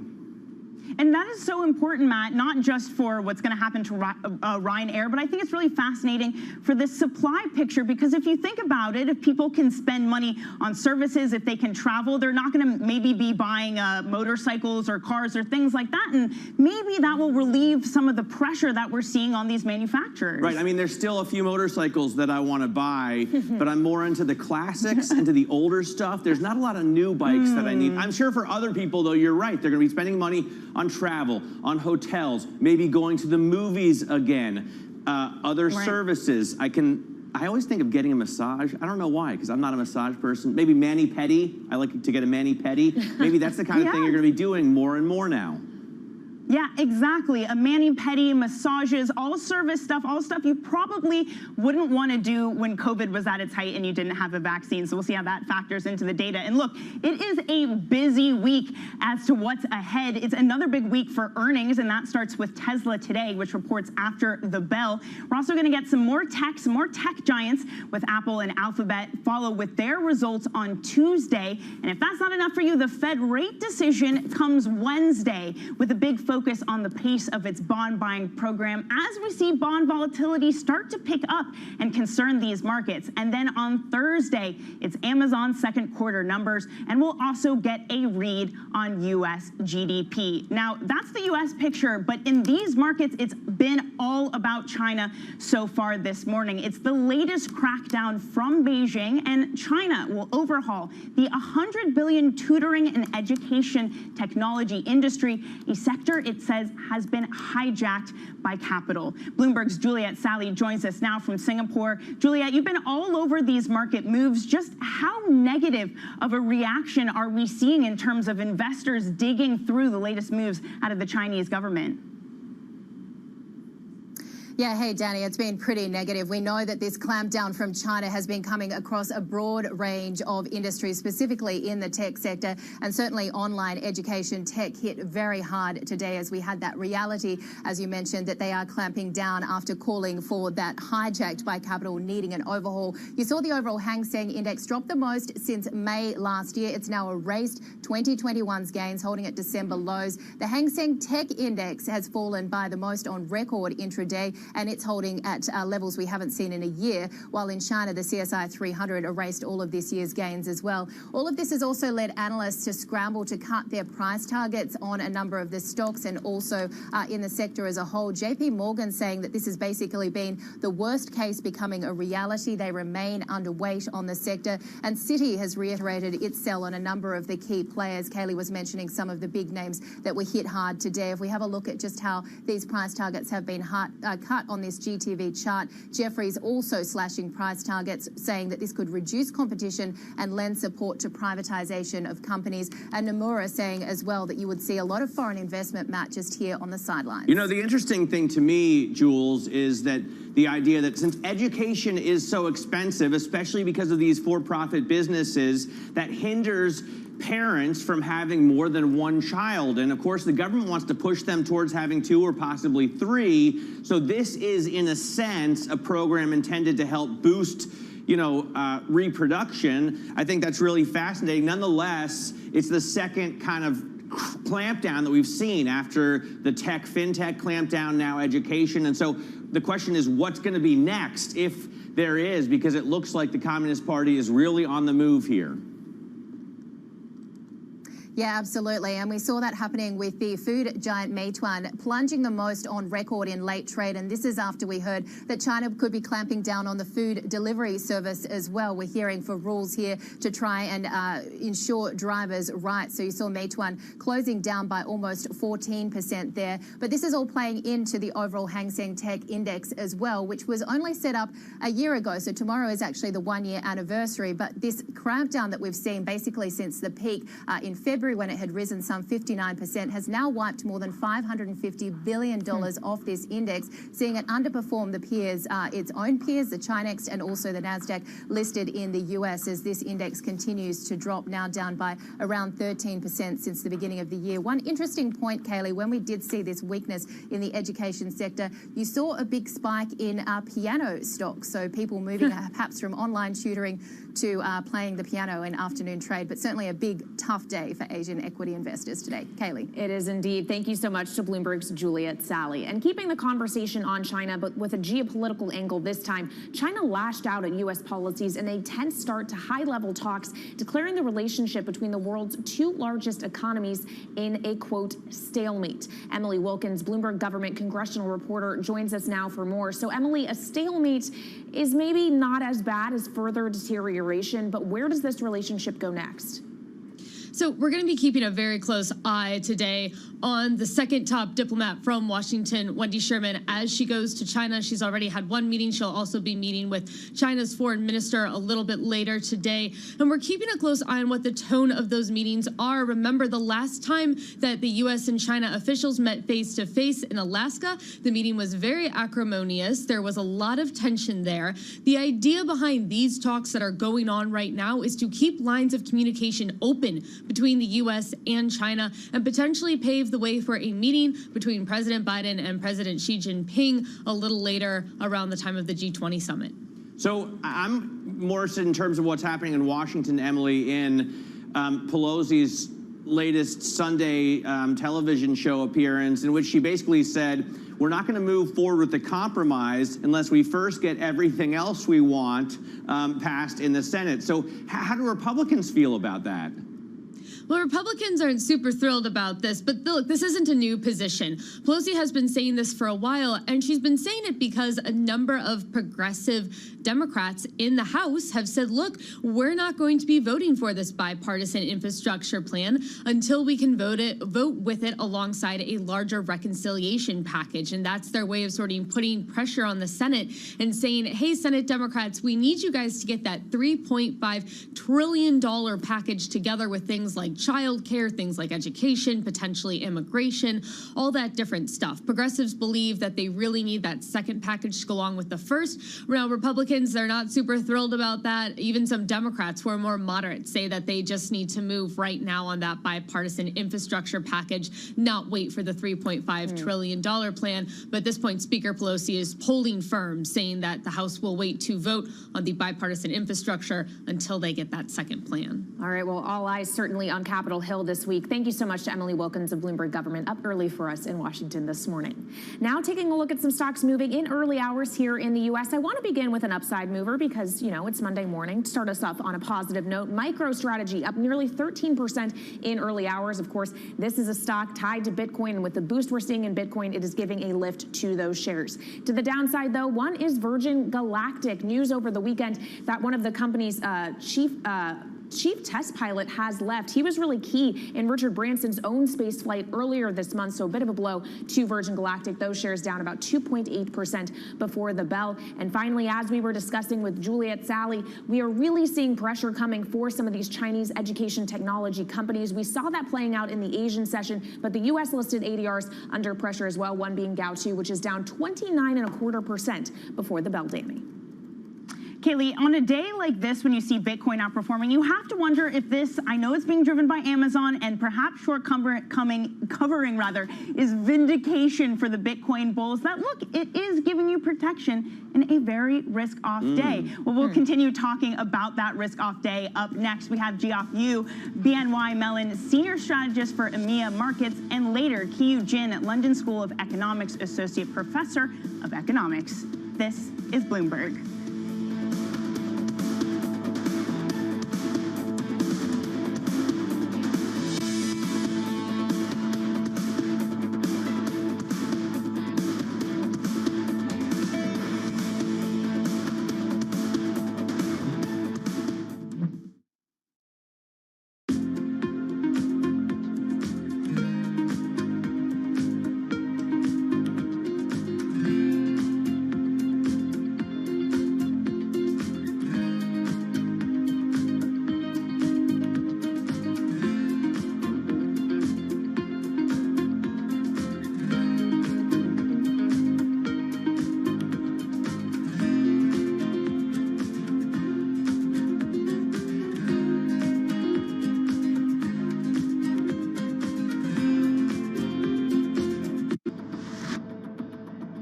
I've always sort of pictured what it was going to be like. I mean, you know, like the ride up there, the ride back. And I never realized that the whole experience was going to be so vivid.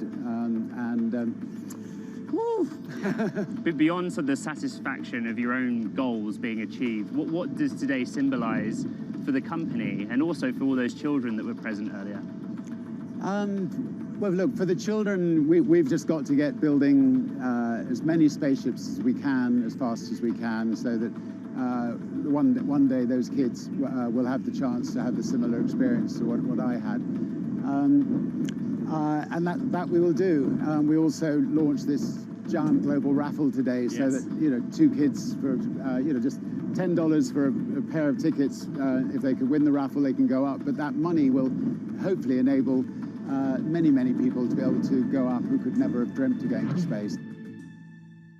Up to Maine and had a lobster, and it's not as romantic as Lisa going to Greece. Tom Keene says what? You mentioned Maine and the lobsters up in Maine. Well, they can't compare to what you can see in Greece. Even better, I can't pronounce it. Astacoma carinata. I nailed it. It's not thera, whatever. Astacoma. You're nailing it. Carinata. You're nailing it. We're figuring out the hard stuff for you on Bloomberg Surveillance. Mornings on Bloomberg Television and Radio.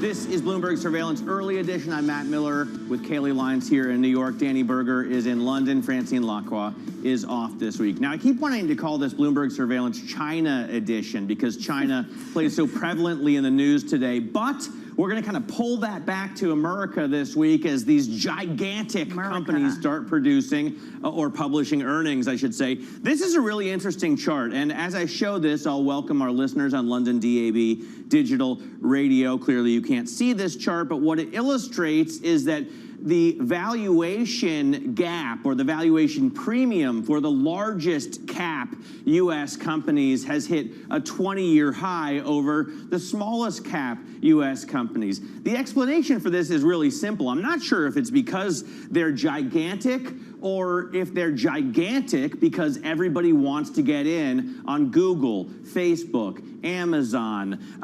Well, Tesla, for example, is reporting later after the bell as well. So everyone is piled into these giant cap, mega cap companies. And Geoff Yu is with us right now, senior strategist for EMEA Markets at BNY Mellon, to talk about, you know, earnings, Geoff, is going to really be front and center. We're going to have, I think, something like 25% of the S&P market cap is going to report this week. What do you make of these huge mega caps and their big valuation jump? Well, if we look at tech specifically, to be frank, over the last few years, tech has become a bit of a safe haven. Gone are the days where markets, pay closer inquiry to or place closer attention to cash flows and earnings potential. It has become a question of stick with what's safe, and tech has been safe and market cap has increased, they've become mega cap, it feeds into itself. It's a virtuous cycle or a vicious cycle, whichever way you want to look at it. But this premium that you're talking about, I still think that it's a sign of markets just sticking with what they're comfortable with, and I don't see that changing anytime soon. So that's the U.S. tech side. What about the Chinese tech side, Jeff? When you see the crackdown taking place in China, does that make you want to rethink investing there? I think globally, this has been a new case for questioning, or rather acknowledging, the regulatory risk when it comes to investing in China. No one doubts that education is a very large market in China, but I think the government is looking at the medium to longer term, especially with the demographics. They've brought in 3-child policy recently, so wondering what can they do to ease the burden on parents, on children, their physical, mental health, right? So this is esoteric, but again, for global investors, I think it should be a warning as well that even though China wants to keep the lines of investment open, there are risks involved. Yeah, I mean, how idiosyncratic is this? I mean, not just to China and tech, but Chinese markets. I mean, does this spill over and affect how you look at your global portfolio?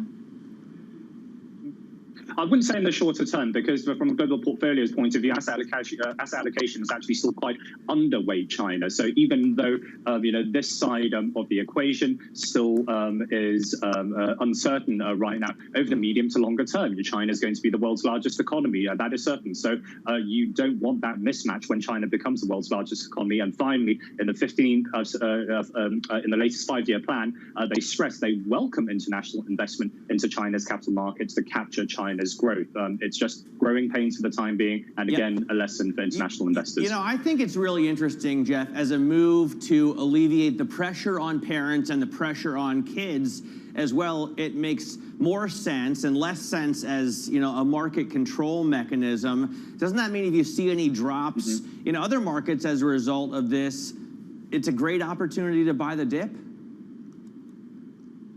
I think from the point of view of Chinese education per se, there are aspects of it which will be difficult to change. China's had a testing regime since the dawn of civilization, right? When you had the stories of how the pauper, the farmer's child, could test his way up to the right-hand side of the emperor, right? That has been the ultimate cause of social mobility, and it will always be like that. It's been like that for thousands of years, so there'll always be that market. It's just a question of how to capture it. Is it going to be through private placements? Is it going to be through direct investment? That may not be something that China would not welcome. So something to look at. With respect to platform companies, internet companies, again, growing pains, concerns about monopolies, and I think that's what the government wants to look at. Are they abused? Are certain companies abusing their monopolistic or oligopolistic position? So that needs to come into play as well. Again, growing pains, painful, expensive sometimes, but long-term asset allocation, I still think is going to favor China.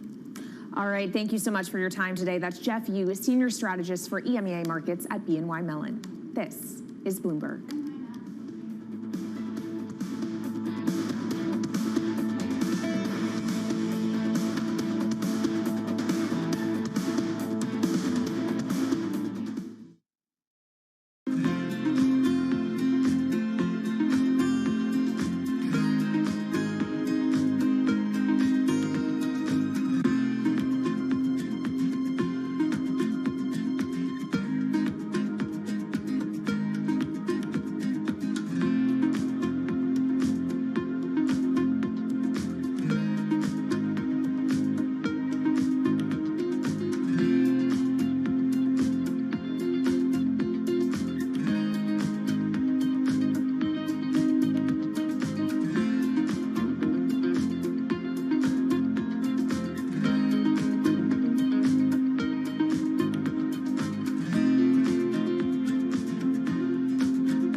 Can come together to help less developed, fragile, vulnerable countries with adaptation and resilience, and we can do what we developed world need to do to reduce the damage being done by our practices of the way we produce energy. But how likely is it that we keep that 1.5 degrees within reach? Well, look, the Paris Agreement said well below 2 degrees. That's what everybody signed on to. What is well below? It's certainly not 1.9 or 1.8. It's somewhere close to the 1.5 degrees. And so I think it's very important to do it because every decimal point of rise in temperature is remarkably compounded in the damage that it does. We're at 1.2 degrees today, and you see what's happening. Imagine what happens when you're at 3 degrees or so, which is the track that we are currently on. Bloomberg has enhanced search on the terminal to deliver what you need when you need it. Now, you can simply type phrases in everyday English in the command line. Compare financials. Find people. Analyze markets. You can enter phrases or ask questions. What do you want to know today? Ask a question or visit SearchGo to find answers now.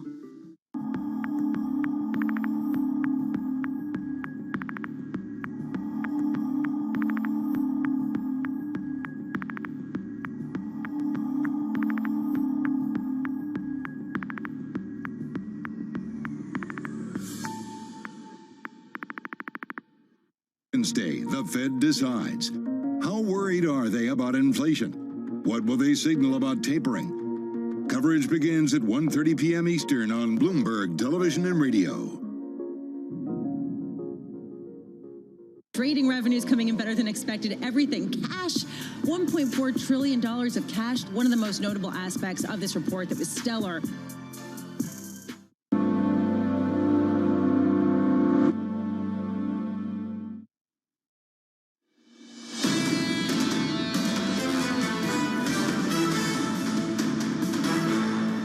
This is Bloomberg Surveillance Early Edition. I'm Kaylee Lyons with Matt Miller in New York and Danny Berger in London.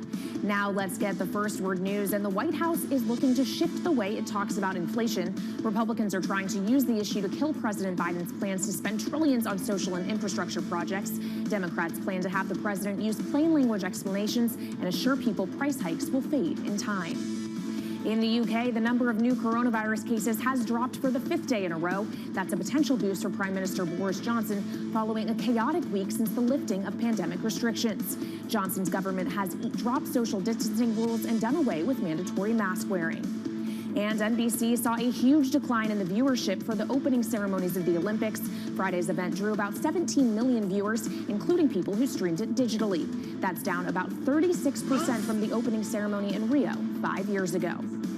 And coming up next, Kiyu Jin, London School of Economics Associate Professor, will be joining us to talk all things China, geopolitics as it relates to the relationship with the U.S., as well as the crackdown on education technology companies. This is Bloomberg.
Blast off.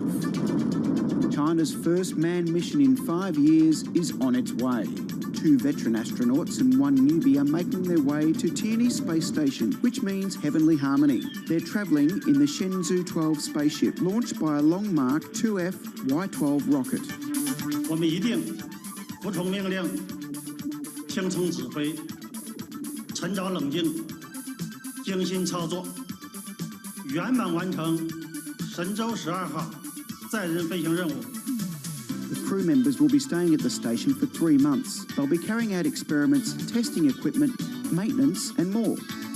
2022年完成空间站的在轨建造，建成国家太空实验室。之后，空间站将进入到应用与发展阶段。 Once completed, the space station will allow for stays of up to 6 months, just like the International Space Station. China has big ambitions for its space program. Last month, it landed a probe on Mars that carried a rover, the Zhurong. It sent 11 astronauts into space and 2 years ago sent the first spacecraft to land on the far side of the moon.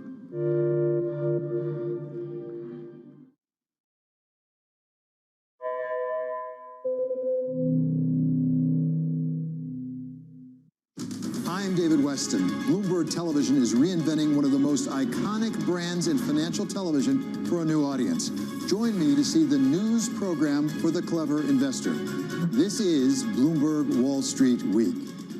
It's really a reminder, isn't it, just how sensitive the markets are to any commentary about trade. We did see some pressure on the yuan, we did see some pressure on the futures. That is now being reversed.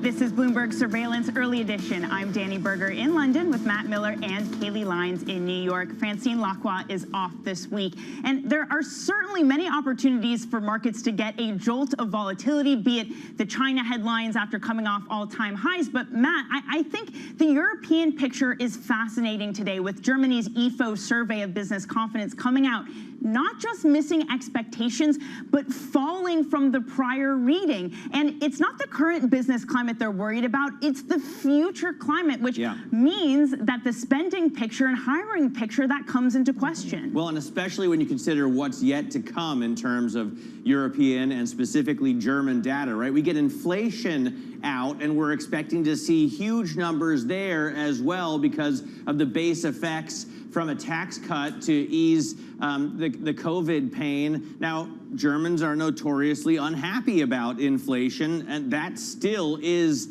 true today. So when you see that, it could be a double jolt. Plus, you've got the GDP numbers coming out on Friday across, well, at least in the core of Europe, we're going to get the GDP readings on Friday. And so we're going to see, you know, if we get higher inflation and the growth isn't as strong, that's a real problem for European markets, which have been doing quite well this year.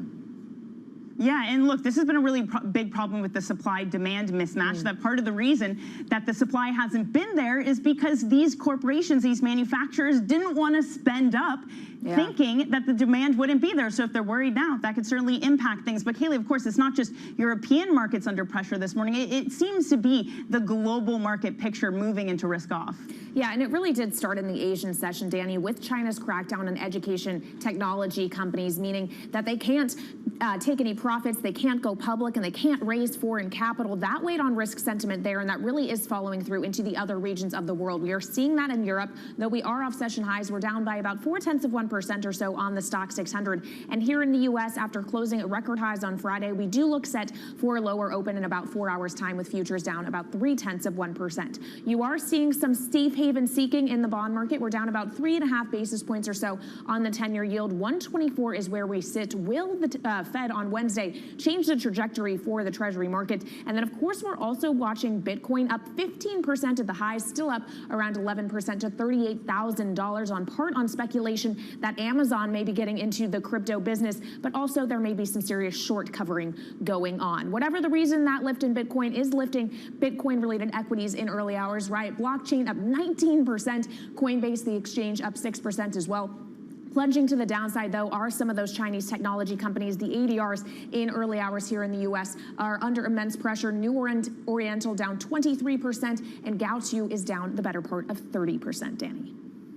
Let's stick with China, Kaylee. In China, lashing out at U.S. policies in a tense start to high-level talks. The country said U.S. ties are in stalemate. Now, ahead of those talks, China's Foreign Minister Wang Yi issued a warning to the U.S. The U.S. has been using its strength to put pressure on other countries and thinking it's superior to others.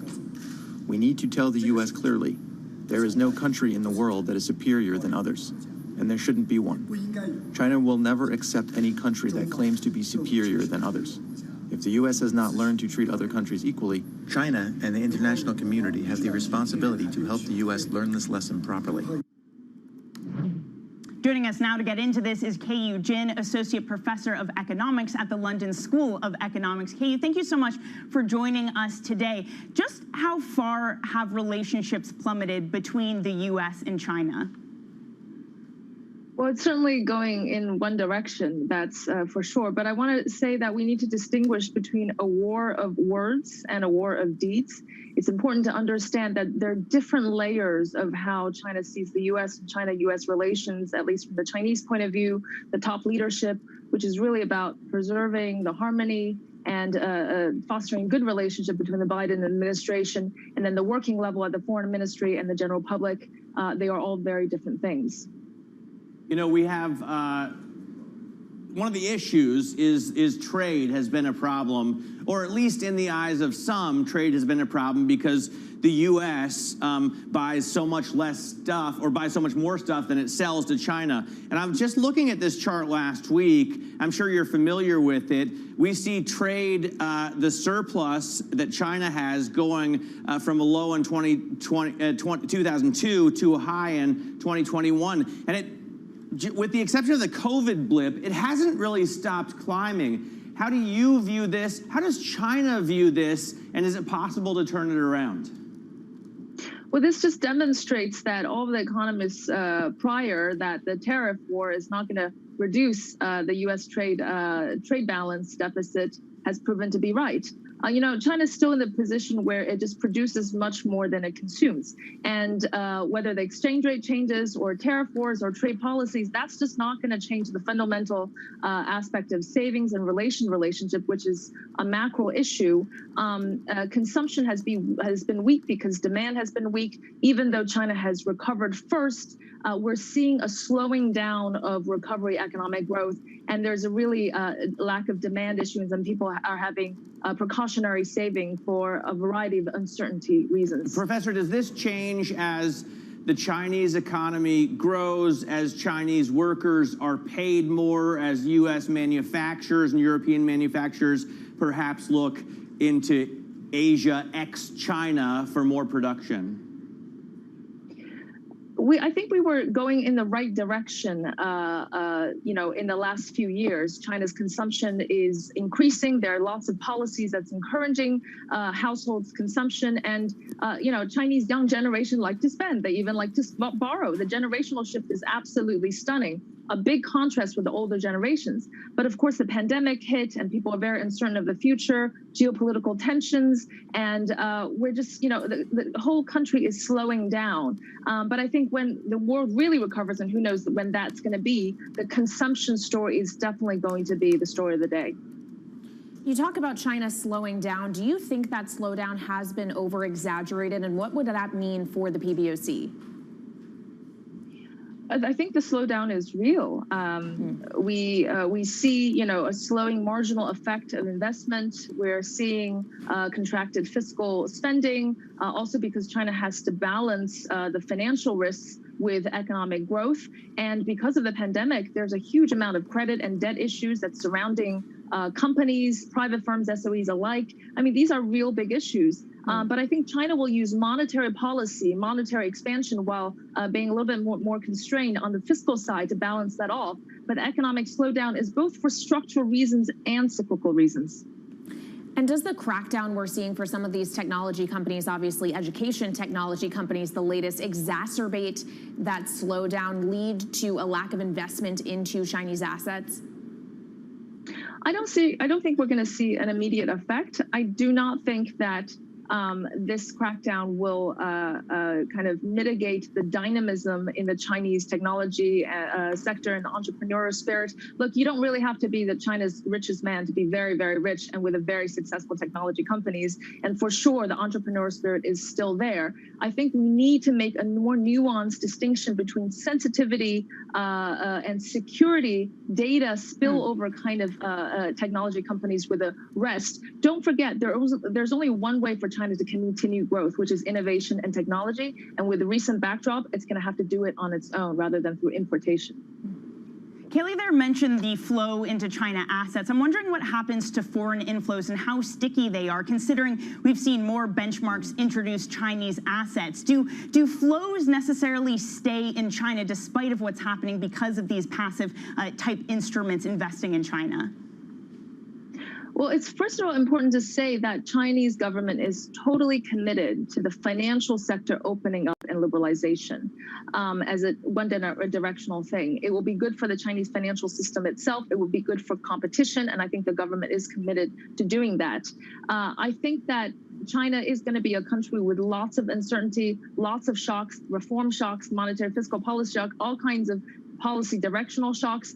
And so it's going to be, but I think a large part of it is still going to stay in China, longer term investment, trying to really get into the Chinese financial markets because there's huge demand for asset allocation, asset management, insurance, et cetera, which Chinese domestic companies are not able to fully offer these services. All right, Professor, thanks very much for joining us. Pleasure having you live from Beijing. Qiyu Jin there, Associate Professor at the London School of Economics. Coming up, Bitcoin is surging back towards $40,000. We'll discuss that and what to watch next. Plus, we're joined by surveillance co-creator Tom Keene. This is Bloomberg.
Access the financial world on demand. Hear from leading economists, policymakers, and industry experts via live and on-demand webinars, only from Bloomberg. Start exploring to see what's moving the markets. Visit Bloomberg.com/webinars. I think what we've seen during this period of time is that communicating via video is not a fad, that we are using it in all aspects of our lives, for work, for learning, for communicating, for staying in touch.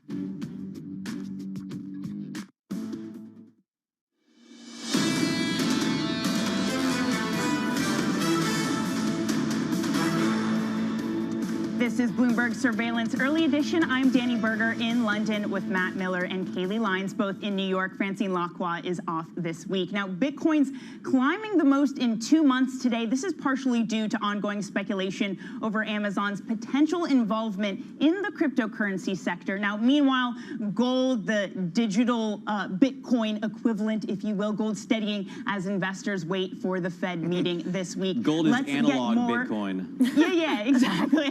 I'm just reversing it, you know, on a day where Bitcoin's doing well, why not? Well, let's get more on this with Bloomberg's Laura Cooper. Laura, do we have any sense to what's driving this more, be it the short covering from some of the shorts, of course, in Bitcoin versus the Amazon news? Well, I think the catalyst ultimately was that Amazon news on Saturday, and that was just being further supported by comments that we've had from Elon Musk. We also had Cathie Wood. And then I think really the short covering is largely a story around this hour of trading that we saw earlier today, because we saw about 700 million in those short positions unwind over that period in quite heavy volumes, and that really sparked a notable increase. And we're starting to see it steady today since then amid this kind of broader risk-off sentiment. You know, gold, the analog Bitcoin, as Danny put it there, started the year off at almost 2,000. It was like 1950. And even though we're up a little today at 1808, you know, it could be the biggest annual drop, or at least on track for that, since 2015. While we're worried about inflation, why is the possibility of the Fed getting more hawkish just so bad for gold? Well, I think certainly the fact that real yields are testing those record lows is somewhat surprising, the fact that how we're seeing in gold. But I think it's quite interesting, actually, that gold is on track for its largest drop since 2015. But the actually driver behind that is gold ETFs. We are actually seeing a strong outflow from those, and that is really driving that price action. Less around those fundamentals, typically what you would expect amid this inflationary backdrop. So I think it's certainly something to watch, but I struggle to see what the catalyst could be to propel gold higher amid this backdrop. Are either gold or Bitcoin looking correlated to broader risk appetite right now, Laura? Well, certainly the price action today suggests that Bitcoin is not following through on what we would typically expect for that cryptocurrency to come under pressure amid this broader risk-off sentiment. And that's because it is being supported by those kind of idiosyncratic factors around the fact that Amazon could potentially accept it later this year.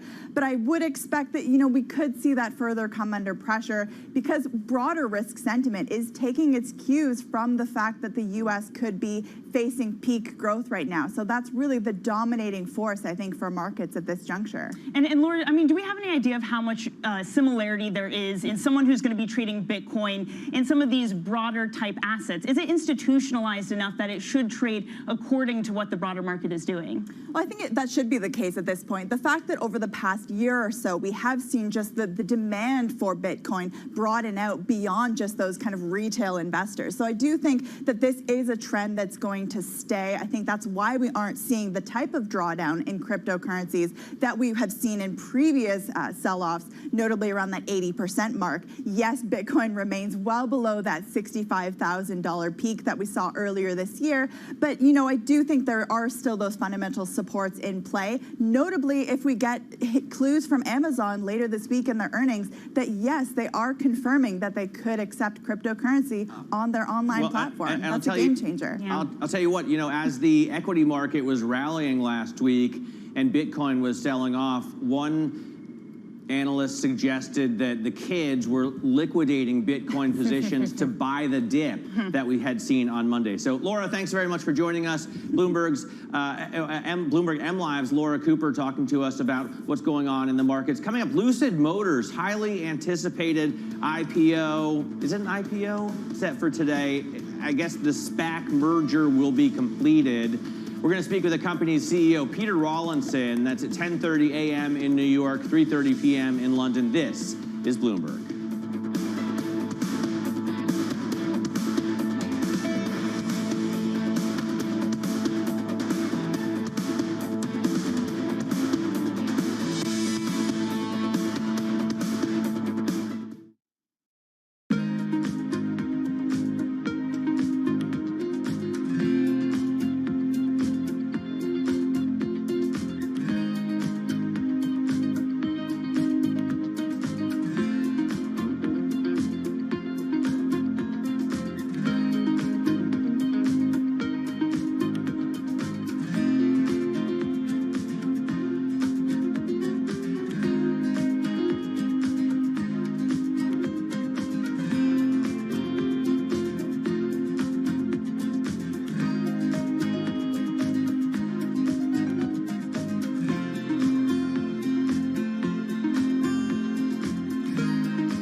billionaires in space? What defines going to space? There is a level where you It's get... the common line? It's a common scientific theory, 53 miles, 62 miles.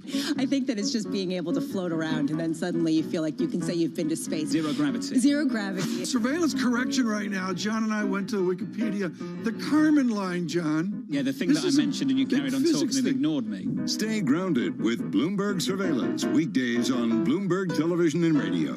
This is a market that over the past few weeks has made it clear it wants to go higher. It got a little spooked by the idea that geopolitical tensions are rising.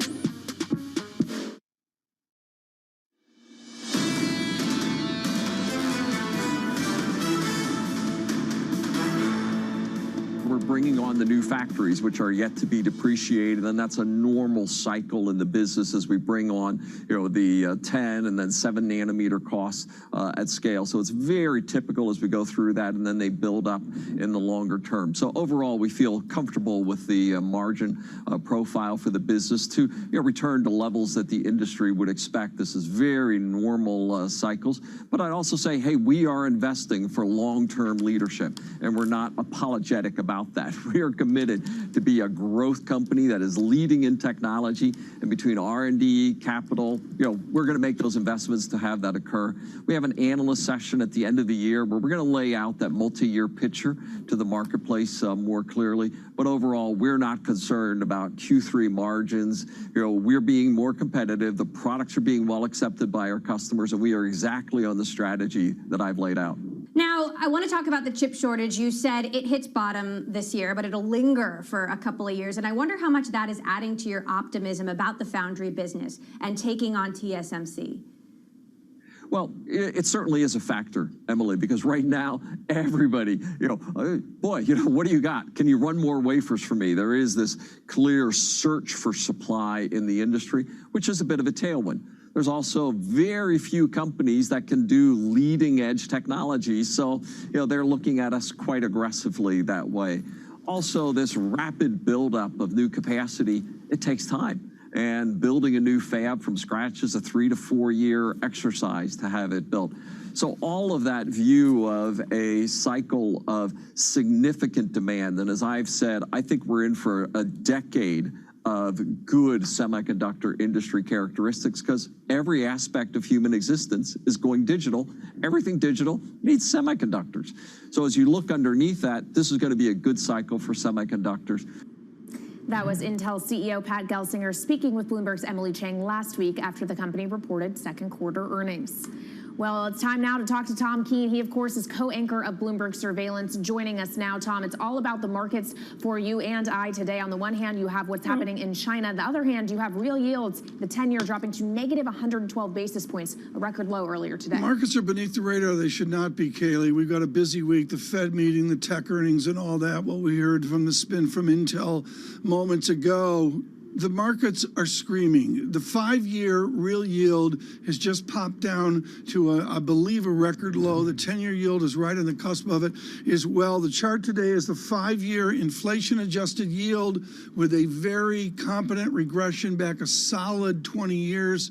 This is an extraordinary chart, and it signals now breaking down to a new low. Mr. Summers is waking up and going stagflation. Why the disconnect, Tom, when you look at, equity markets? We were up 2% last week. The S&P 500 is up 17.5% this year to date to an all-time high, and yet we're seeing these incredibly low negative real yields. Matt, Michael Darter was taking a gin and tonic in Edgartown, I believe, this weekend, and he wrote a very thoughtful note over the said beverage about where are we and what's really going on. And he mentions that the discount rate is lowering. We are modeling in equity dynamics at a much lower yield point. Flip the fraction, and that's a much higher multiple, whichever multiple you're looking at. All right, we look forward to your coverage throughout the rest of the morning. Tom Keene, co-anchor of Bloomberg Surveillance, thank you so much. And he'll, of course, be joined with Lisa Abramowitz and Jonathan Farrow by Paul Romer, of course. The team is back together. The team is back together. Lisa, back from vacation. She took like half the month of July off, but good for her. Now take a look at what else we are watching. And Matt, you are watching mask mandates. Yeah, we're hearing more now about, I think, Dr. Fauci is talking about it, and a former Surgeon General is talking about the fact that vaccinated people may have to wear masks again. I'm sure they're being driven purely by the science. And what we know is that of the deaths that we've seen from COVID, 99.5% are unvaccinated people. Of the hospitalizations that we see from COVID, 97% are unvaccinated people. And although we know from asking 1 million times over the past year, you can still transmit the virus even if you're fully vaccinated, the chances are those who are fully vaccinated aren't going to get it very bad, and if you pass it on to a kid, the kid's very likely going to be okay, because the science tells us kids aren't really that affected by COVID, at least not in the short term. So it's going to be interesting to me to see if people have to start wearing masks even though they're fully vaccinated, and I'm really looking forward to hearing why as well. Yeah, I mean, some of the preliminary noise we've heard from it is to protect people who aren't vaccinated, that if you are vaccinated, you can catch it and you don't want to pass it on, so wear a mask. I mean, it will be very interesting to see how that conversation develops. I am watching Tesla earnings that are out today after the bell in the US. I mean, Tesla kind of captures a lot of the market themes we've been talking about today, be it China. That's going to be a really, really closely watched sector of what they say in their earnings, of whether the Chinese business trends are positive for them. And of course, any updates on Bitcoin as well. Elon Musk has been talking very positively about it. Tesla owns it. SpaceX owns it. So that's, you know, two very big topics that people are going to care about, Kaylee.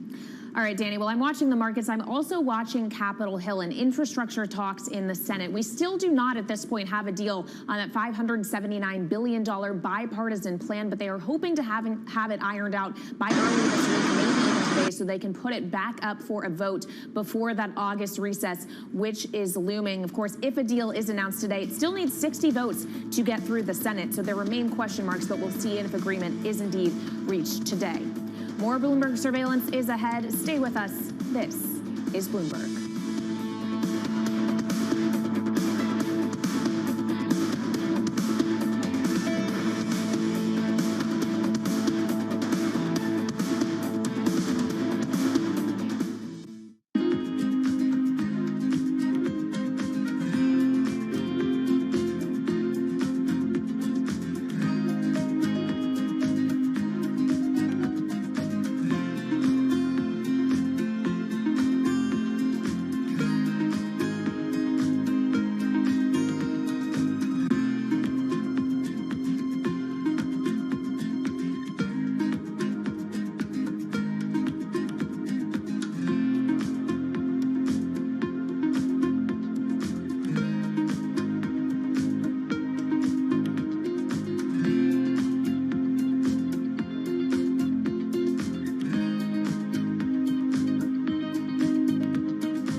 To the top about the mission, as you see the evolution of fintech enabling what you call democratization. Do you think finance is becoming democratized, truly democratized at the moment? The fact that we're still having discussion about whether you can get in on IPOs, for example, are you feeling that the opportunities are there for anyone to be able to start to make their way within the financial world? Look, there's always going to be progress to be made, but I think, you know, there are many brands now helping the unbanked and the underbanked, right? I think we've seen a lot of success in where, you know, digital disruption can really help with some of those groups. You know, that's not really our target audience. We do want to offer great advice to everyone, but I think that there are a lot of other folks going after that marketplace. But there's always more progress. You know, there's always more progress we can make. And sure, you're right. You know, in places like private investing, and you know, there are still sort of pockets of the market where, you know, you have to be in the know. Bloomberg surveillance puts global markets into perspective. We're going to try to fold an economic theory here with what we've got. Based on data. The focus is going to be on the data, the manufacturing data. How the market responds will be really interesting. Timely conversations. Part of getting out of this hole is big fiscal. Keeping you up to date on trends. When do you take this thing off? So you put it on to take it back off. Wake up with Tom Keene, Jonathan Farrow, and Lisa Abramowitz. Weekday mornings on Bloomberg Television.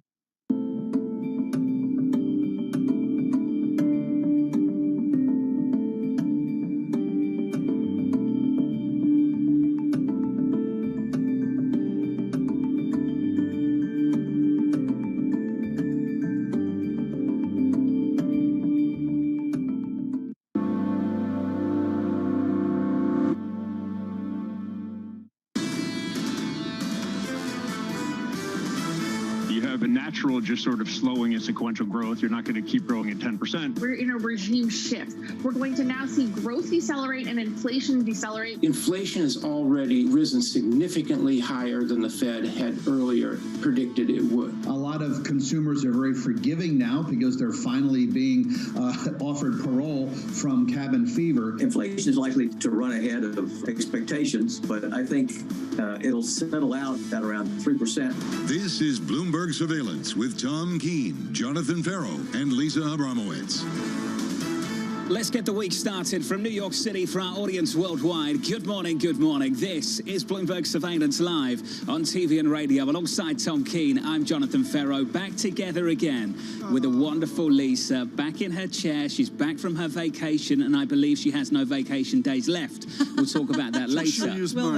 Equity futures coming in just a little bit this morning, Tom. What a week we've got lined up. It's the way they're coming in, John. This is an important market moment. You have real yields breaking down. I'm sorry, John, if you can get to the real yield, see it, folks, Friday afternoon with where we are now in inflation-adjusted yields. It speaks volumes. Who do I want to talk to this morning? I would kill, John, to talk to Lawrence Summers about stagflation. Well, we've got to talk about this equity market with Lori Calvasina shortly, Yes. Tom. The earnings, a huge amount of tech earnings through this week. Then it's on to Chairman Powell this Wednesday, Tom. Jim Suva publishes on Apple. He says, you know, there's going to be some noise, Taiwanese floods, a Delta variant playing into it, all the dynamics in China, but it's going to be a bang up earnings week. You mentioned China, Tom. Let's go there. Lisa, welcome back. You've got to hit the ground running this time. The Hang Seng and a CSI 300 over in China, Hong Kong, getting absolutely battered. And this is the build on from what we saw at the end of last week when China came out with the crackdown on education companies in particular, saying that they possibly may make them all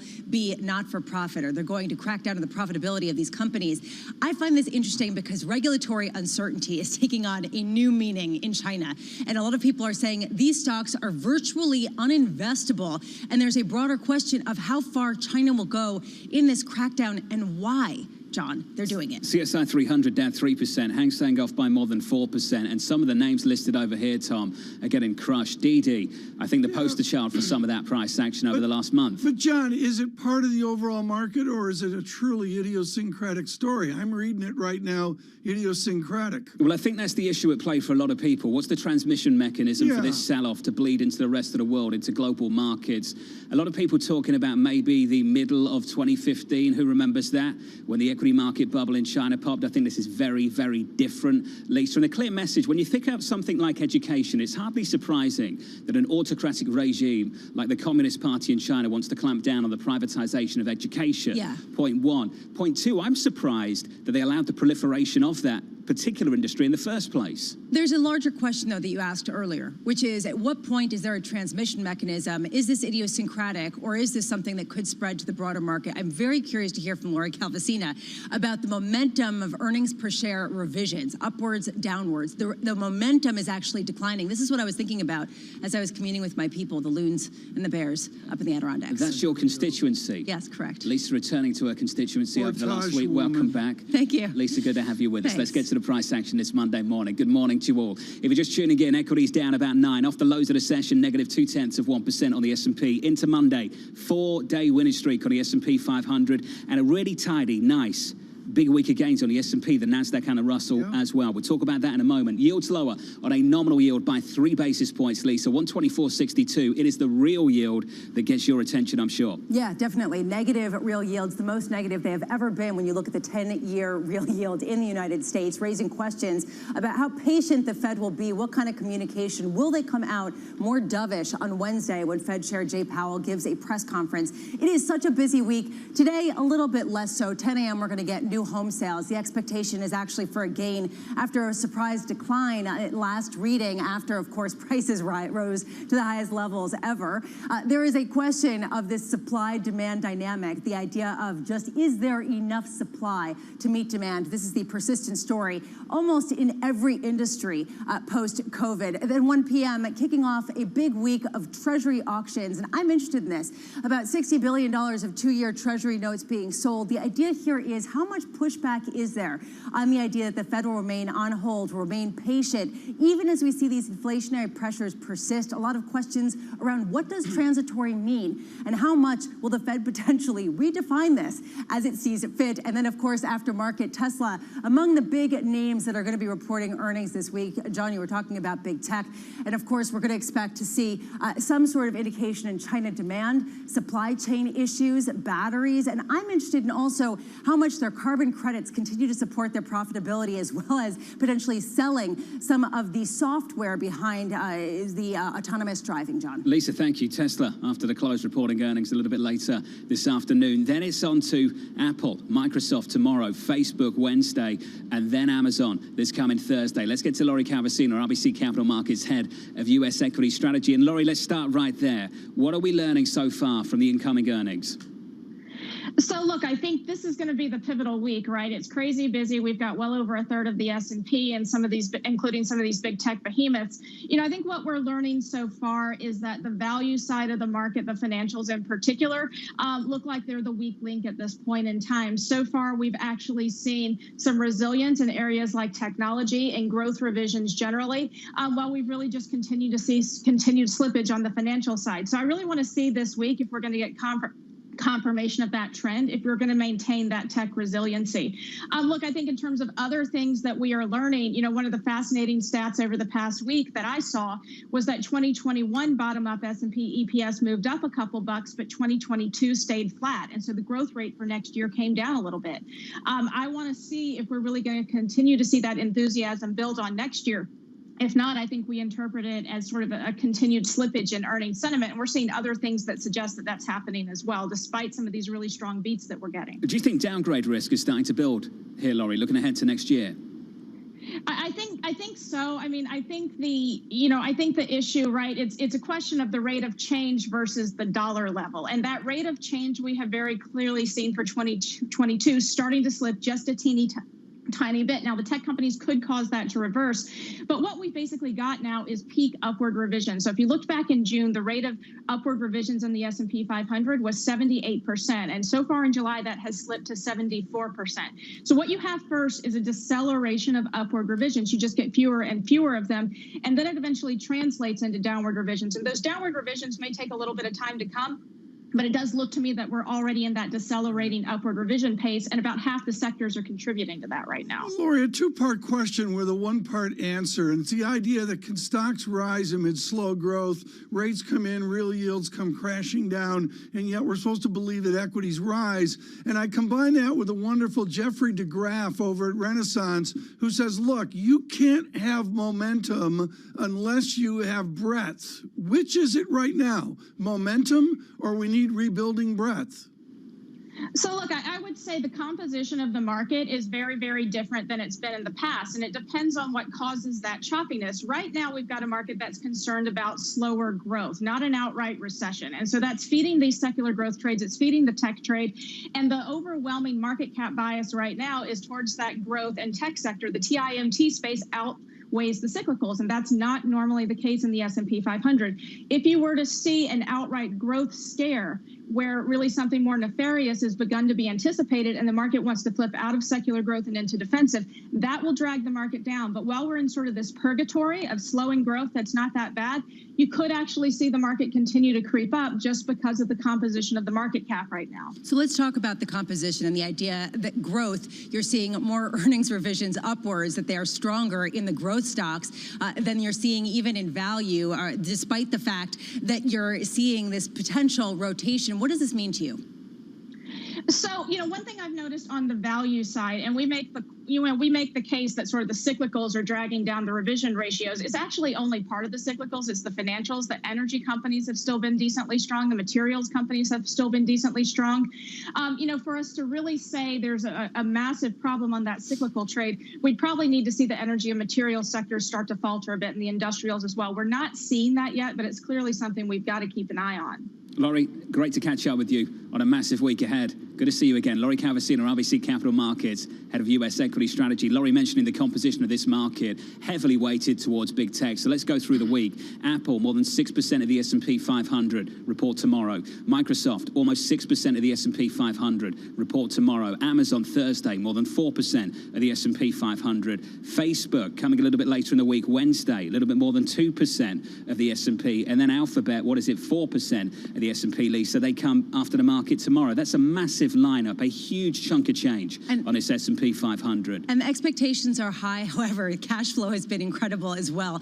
I'm curious not only about the top line growth, the bottom line growth, but also what they say about how much wages are going up, how much their labor shortages they expect to persist, because what we're seeing is the expectation among businesses that some of these issues that people have called transitory aren't so transitory, John. This divide between the language of the economists, Tom, the language of the central bankers, and the language of the C-suite couldn't be starker over the last couple of weeks. I caught up with Mohamed El-Erian just to close out the week last week, and he mentioned that's the huge distinction that underpins why his view is so different from the Federal Reserve's. And this was the quote: "I have a whole list of companies that have accounted for price increases, that have told us they expect further price increases, and they expect them to stick." And you've heard that repeatedly, Tom, in earnings calls over the last couple of weeks. I would not conflate those conversations. To me, it is the C-class officers and, frankly, mid-sized, non-publicly traded businesses adapting to what they see. You know, we haven't even talked about the new touches of the pandemic and Delta variant, but I would suggest markets and corporations are adapting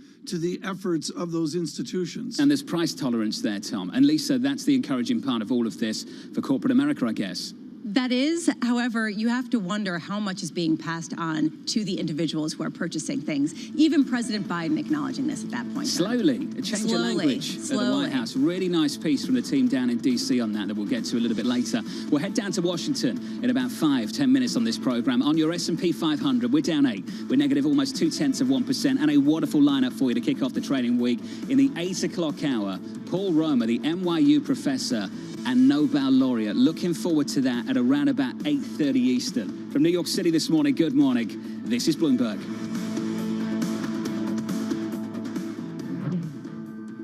With the First Word News, I'm Laura Wright. China is lashing out at U.S. policies in a tense start to high-level talks. Chinese diplomats handed their American counterparts lists of demands and declared the relationship between the two was still at a standstill. China's Vice Foreign Minister says the U.S. is trying to contain China. House Speaker Nancy Pelosi has issued a warning she won't back off her plan to hold up a bipartisan infrastructure bill until the Senate delivers a larger Democratic-only spending plan. Republican senators warn that Pelosi's strategy could threaten the deal. A growing number of public health experts in the U.S. are urging the CDC to revise its guidance on masks. They say the agency should recommend that even fully vaccinated people should wear masks in public. That's because of the resurgence of COVID cases caused by the Delta variant. In the UK, the number of new coronavirus cases has dropped for the 5th day in a row. That's a potential boost for Prime Minister Boris Johnson following a chaotic week since the lifting of pandemic restrictions.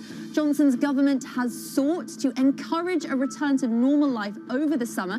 It's dropped social distancing rules and done away with mandatory mask wearing. Bitcoin soared today and is now approaching $40,000. Some are attributing the rally to traders exiting bets on declines. There's also speculation about Amazon's potential involvement in the cryptocurrency sector. Global news 24 hours a day on air and at Bloomberg Quick Take, powered by more than 2,700 journalists and analysts in more than 120 countries. I'm Laura Wright. This is Bloomberg.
up to Maine and had a lobster. And it's not as romantic as Lisa going to Greece. Tom Keene says what? You mentioned Maine and the lobsters up in Maine. Well, they can't compare to what you can see in Greece. Even better, I can't pronounce it.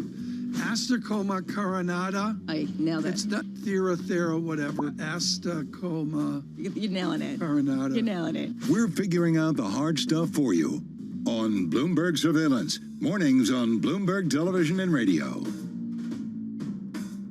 Global markets never sleep, so stay connected with Francine Lacqua in London, Matt Miller in Berlin, and Kaylee Lines in New York. Perspective on the day ahead. Bloomberg Surveillance, early edition. Weekday mornings on Bloomberg Television.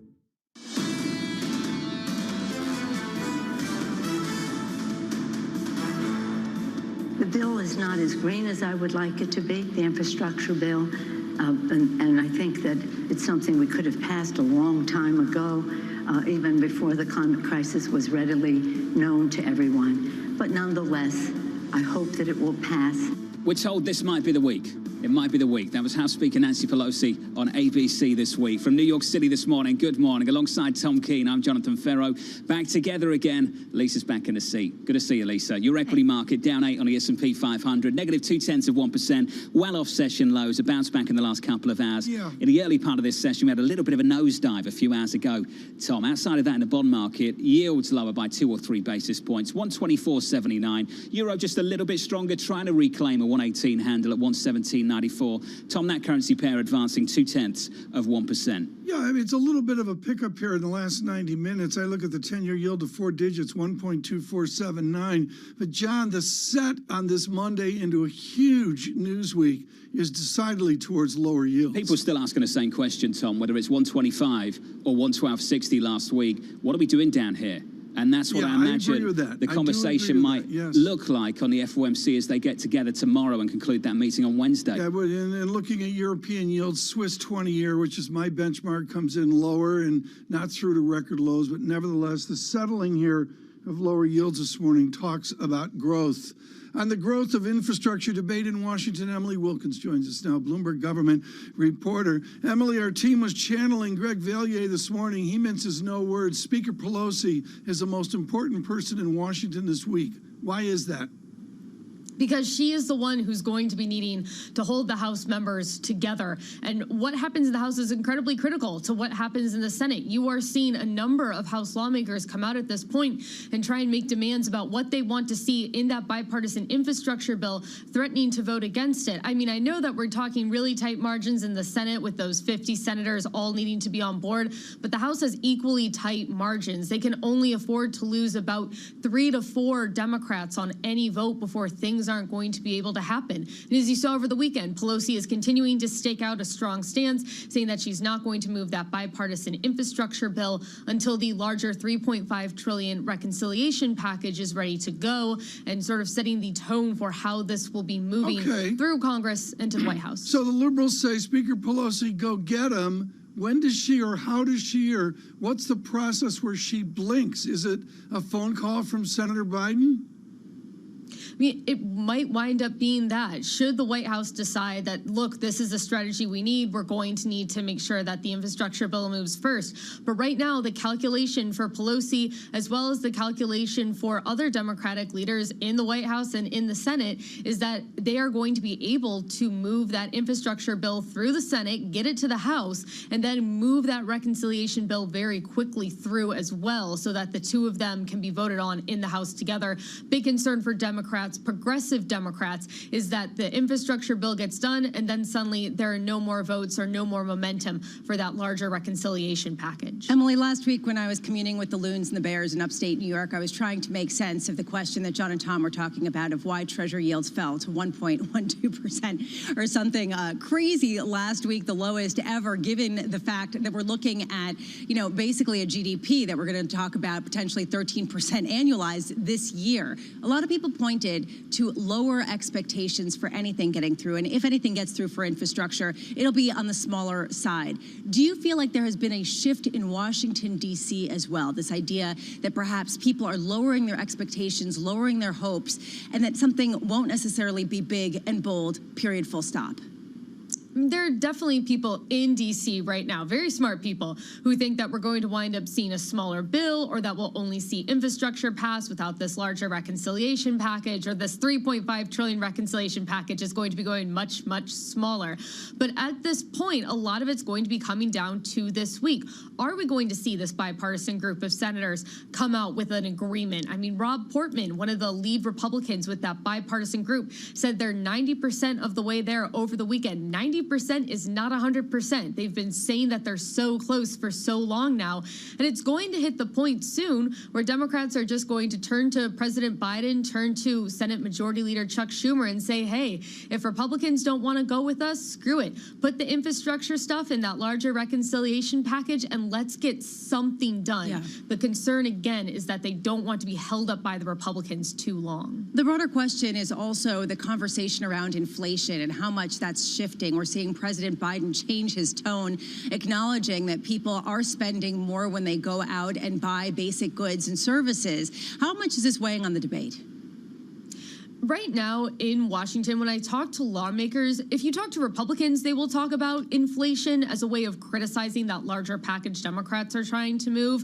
But for you talk to Democrats about it, they're not thinking as much about inflation as they are thinking about 2022 and the upcoming midterm elections. There is a big sense that they do have to get something done if they want to win with voters in the midterms. And that's what's really driving them here. I mean, certainly they're keeping an eye on inflation, but at this point, it hasn't limited any of the Democrats' ambitions for what they want to do with this bill. Emily Wilkins down in Washington. Emily, it's good to see you. Bloomberg Government's Emily Wilkins down in Washington. Your update on the infrastructure push. Lisa bringing up the inflation component of this debate at the moment, Tom. Nancy Cook of Bloomberg wrote a wonderful piece over the weekend about this, about how the administration was going to drop the word transitory. It's become such a loaded word now with a ton of baggage. And I think the Republicans, to some degree, have been successful, Tom, about shaping this debate, shaping this argument to push people further away from these massive numbers down in Washington. Well, yeah, that trend is clearly there. There's no question about it. I believe we have a working number on the first bill of under $600 gajillion a year. John, the overlay to me of all of this, the FOMC meeting, frankly, even earnings calls that we'll get on technology this week, and certainly what we see in Washington is the pandemic and the virus. I'm sorry, this weekend was a change along the path of, 18 months? Well, let's get to Wednesday. Let's get to the news conference. Does the language change? Lisa, does the language change in line with what maybe the administration is thinking about, that this word transitory is now meaningless to so many people, including the likes of Jason Furman? Well, yeah, and that's, to me, the idea that Jason Furman was quoted in a Bloomberg News story saying, I have no idea what the word transitory means. Inflation is currently running at a 9% annual rate. If it goes to 7%, does that mean it was transitory because some of the 9 went away? Does it need to be 2 to be transitory? And I think this is the key question. Is it enough to just say, look, things go up, things go down? And that's essentially what transitory means, John. The Federal Reserve hasn't helped with this at all, have they, Tom? And I just wonder if they do need to change approach here. The T word isn't doing much for anyone anymore. It's not helpful. No, it's moved on. It's like V-shape. It's, the what does it mean? Is gone. I agree. No, it's just gone. We're in search of maybe a new phrase to use here. The phrase for me is, how do you as a Fed show any kind of hawkish tone or reversal of dovish tone given the health news that we're seeing? To me, it's unimaginable he can push against that. Looking forward to catching up with Johns Hopkins a little bit later this hour to get into some of that detail, Tom. Yeah. Your equity market down 9, negative 0.2% on the S&P 500. Your bond market yield south of 125 at 124.95. We had a look at 112.60, the lows of last week. Tuesday morning, a lot of people still scratching their head about the bond market price action. We'll scratch our heads for you through the next couple of hours and ask the right questions, I hope. Euro dollar, 117.94 from New York. The band is back together, I'm pleased to say. From New York, this is Bloomberg.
happening in the business world right now is how to get workers back to work and what benefits to give your employees. Microsoft is asking employees to be back in the office 51% of the time, but you're flexible about the rest of the time. Is that a permanent policy? And for those companies that are saying you have to be back in the office 100% of the time, are they on the wrong side of history? I think we at Microsoft, we want to be much more data-driven. I also think that in time, if a year from now, we will have more sense of what the real structural change and needs and the expectations of both our employees and our customers are.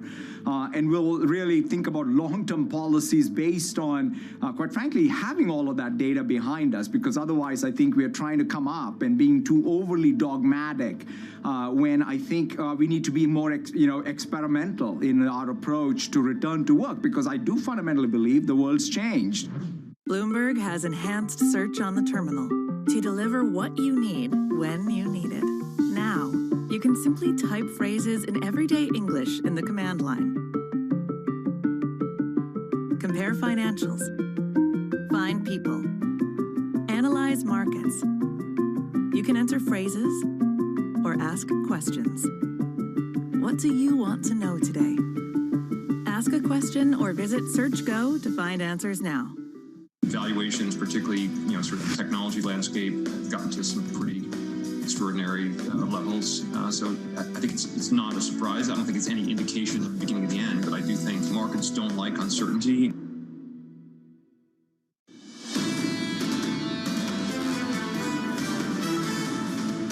Live from New York City for our audience worldwide, a good Monday morning to you. Here is the Monday morning price action. Your equity market off the lows of the session, still slightly negative. We're down 9 on the S&P, negative 0.2%. Bit of relative outperformance on the NASDAQ 100, down just 0.1% there. The top 7 on the NASDAQ 100 reporting over the next 3 days, Tuesday, Wednesday, Thursday. We'll get into that in just a moment. Big debate, though, for the broader market. Top down, cross asset, the relationship between this equity market and this bond market. Switch up the board and get to your nominal yields, 2s, 10s and 30s. They look like this. Your 10-year right now, 124.95. Yields in a couple of basis points.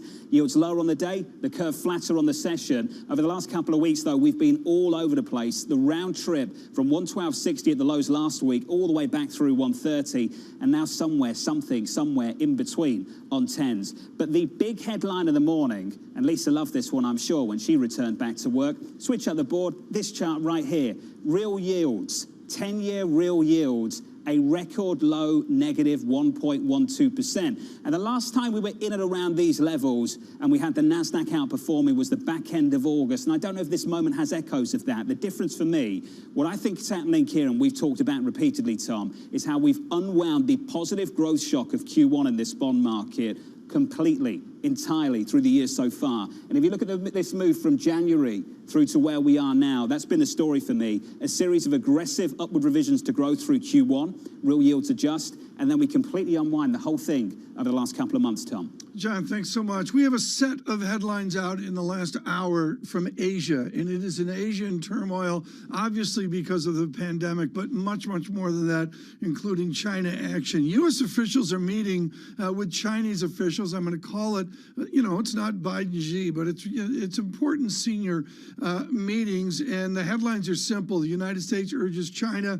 to halt economic pressure of allies. Next steps in the talks also up to Beijing.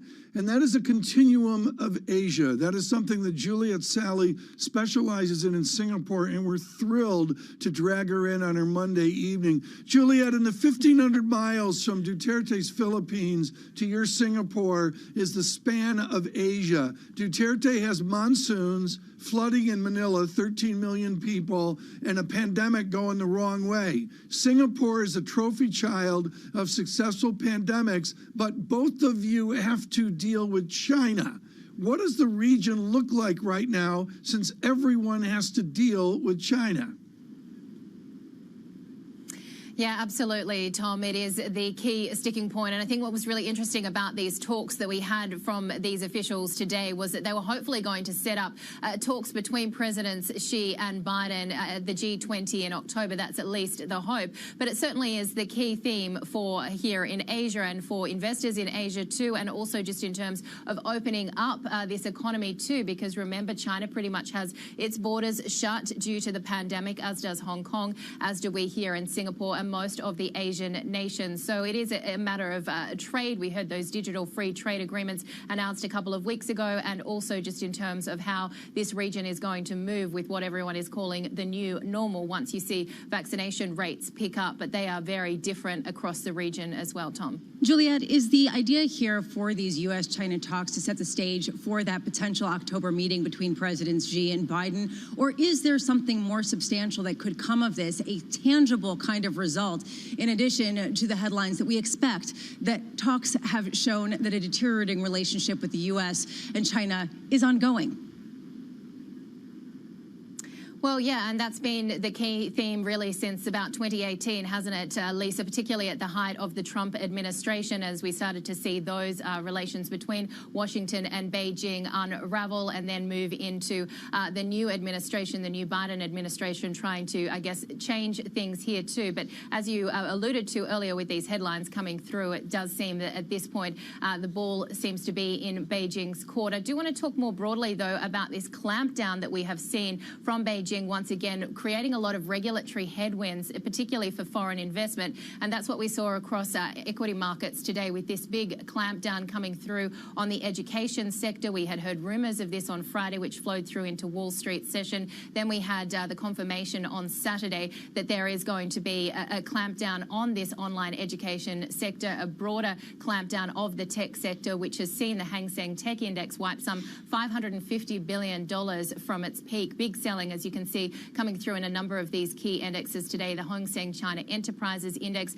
now in bear market territory, and the Hang Seng Tech Index back at July 2020 lows. And the big question is here, how is President Xi managing the economy? What sector could be next? Juliet Sally out of Singapore. Good to catch up, Juliet. Thank you. Your equity market on the Hong Kong Hang Seng down by more than 4%. The CSI 300 down by more than 3% earlier on this afternoon over in Asia, Tom. This spat between China and the United States, we just had the account there from the U.S. side of things. It's always good to get a full account of how things have placed out. The U.S. urging China to halt economic pressure of allies. This after the Deputy Secretary of State, Wendy Sherman, met with Chinese officials. Here's the Chinese account of how things played out, Tom. This came from CCTV. They want the United States to unconditionally revoke visa bans on China Communist Party members and their relatives, revoke sanctions on Chinese leaders, officials, government departments, revoke visa restrictions for Chinese students. This goes on and on and on. Stop harassing Chinese students, stop oppressing Confucius institutes, revoke requirements to register Chinese media as foreign agents or foreign missions. Tom, there is so much to get through here, and that really is my point. Yeah, a lot of this is not going to be solved for a long time. And some of this, John, was the United Kingdom over the weekend. I thought the British papers had a lot on the unique relationship, the fractious relationship with the United Kingdom and China. John, to me, what's important here, we're looking at the real yield, we're looking at currencies, yes, the equity market, but the bottom line here is you have to fold all of this tension of the Pacific Rim into it. Without a doubt. That's the politics. But then you've got the markets. Look, I still don't think we've got anywhere near the bottom of what happened with Didi.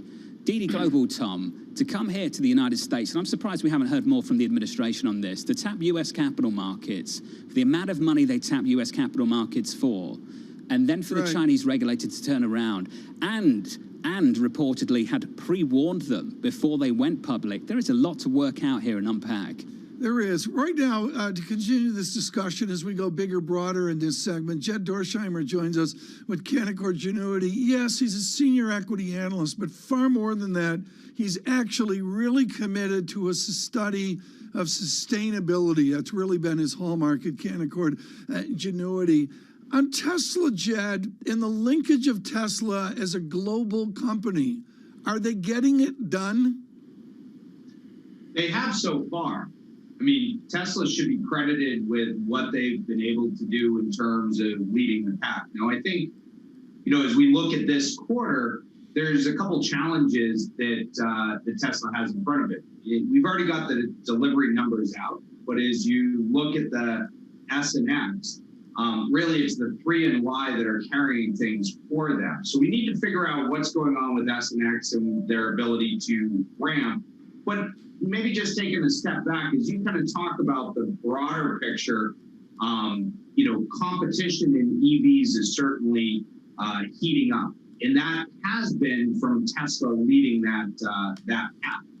Our call on Tesla has been more about the energy and their ability to scale that, which they have failed thus far to do. So that is something that we're kind of keeping our eye on there. And that does relate to a lot of sustainability and their ability to kind of lead that. Jed, I remember when Tesla could do no wrong and the shares continued to rise no matter what. They are down nearly 9% on the year, dramatically underperforming the broader market. What will it take? What are you looking for in today's earnings to see whether you could potentially have a turnaround and a rally into year end? Well, I think if you look at Tesla's getting the premium of being the leader in the market. So as you see others encroach, that's going to be a risk on that multiple, where you could see multiple compression. That's going to be the bigger risk in terms of what the stock does. So really, this kind of goes to our call. Can they actually get the 4680 battery and signs of that, which will allow them to scale into the energy storage market, which opens up another big TAM for them to kind of lead the way. And if they can't do that, then, and they're relegated to just autos, where there's more competition coming in, that's probably going to weigh on the name and lead to a downward trend versus our more bullish call in terms of seeing things turn around for them. Just a final one from me, just to really pin you down on this one. How would you characterize this relationship between Tesla and China right now? And what's the degree of risk around it, given what we're seeing play out every single morning at the moment, more broadly? I think it's a growing and bigger risk here for the name. I mean, I think Tesla could be, what you're talking about in terms of U.S. relationship is certainly a harbinger for other companies that have, one foot in each geography. So for Tesla, I think that is going to be a tricky situation. You've seen government impact in terms of sort of what batteries they're using over there, as well as what they can do with their autonomy and data. So I think that's going to continue to be an ongoing challenge for Tesla. Hey, Jed, good to catch up. Good to hear from you. Jed Dorsheimer there, Canaccord Genuity Senior Equity Analyst. Tesla reporting after the close a little bit later. We've got to hit a much bigger conversation now for this pandemic. Mr. Fauci, Dr. Fauci, Tom, alluding to the fact there is an active conversation now about reintroducing revised mask guidance again. We're just not taking the right steps in the right direction at the moment in this country. Any number of ways to look at this, and I think the coverage, John, over the weekend actually was really quite adult. I think there was a fair amount of statistics and anecdote, and also the immense political pressures good politicians are facing. And John, do you think I'm right? It's every city for themselves? Well, Dr. Fauci alluded to that, Tom, that maybe the local decision makers get to make the decisions that need to happen here, and perhaps it doesn't come from the federal level. That's the conversation we need to have with Johns Hopkins, Bloomberg School of Public Health, Vice Dean, joining us very shortly. Your equity market down 10, we're negative 0.2%. Your bond market is bid. Yields are lower by 3 basis points on 10s to 124.45. This is Bloomberg.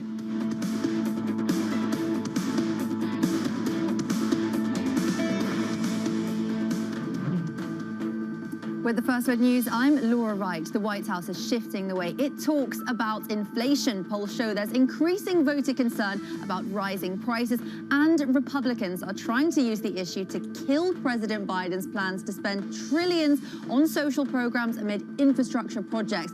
Democrats plan to have the president use plain language explanations and assure people the price hikes will fade in time. Don't expect those labor shortages in the US to go away anytime soon. According to a survey of business economists, only 6% expect the shortage of workers to ease off by the end of the year. Nearly a third of those responding to the survey say they don't know when the problem will be resolved. The survey was conducted by the National Associations for Business Economists. China has announced a broad set of reforms for private education companies. It wants to decrease workloads for students and overhaul a sector it says has been hijacked by capital. Education companies will be banned from making profits, raising capital, or going public.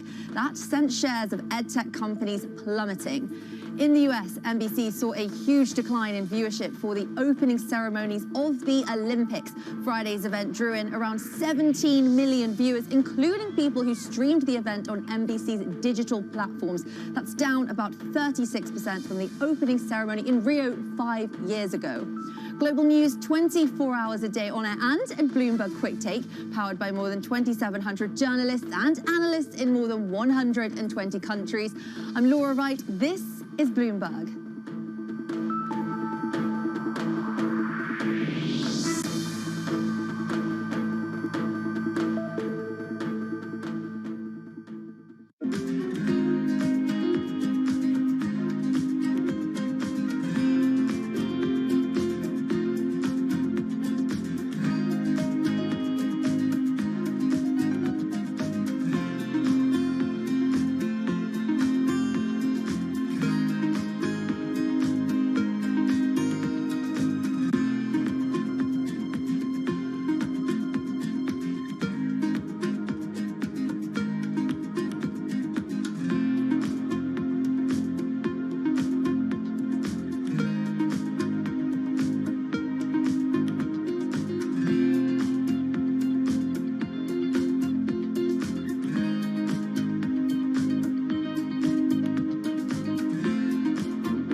Access the financial world on demand.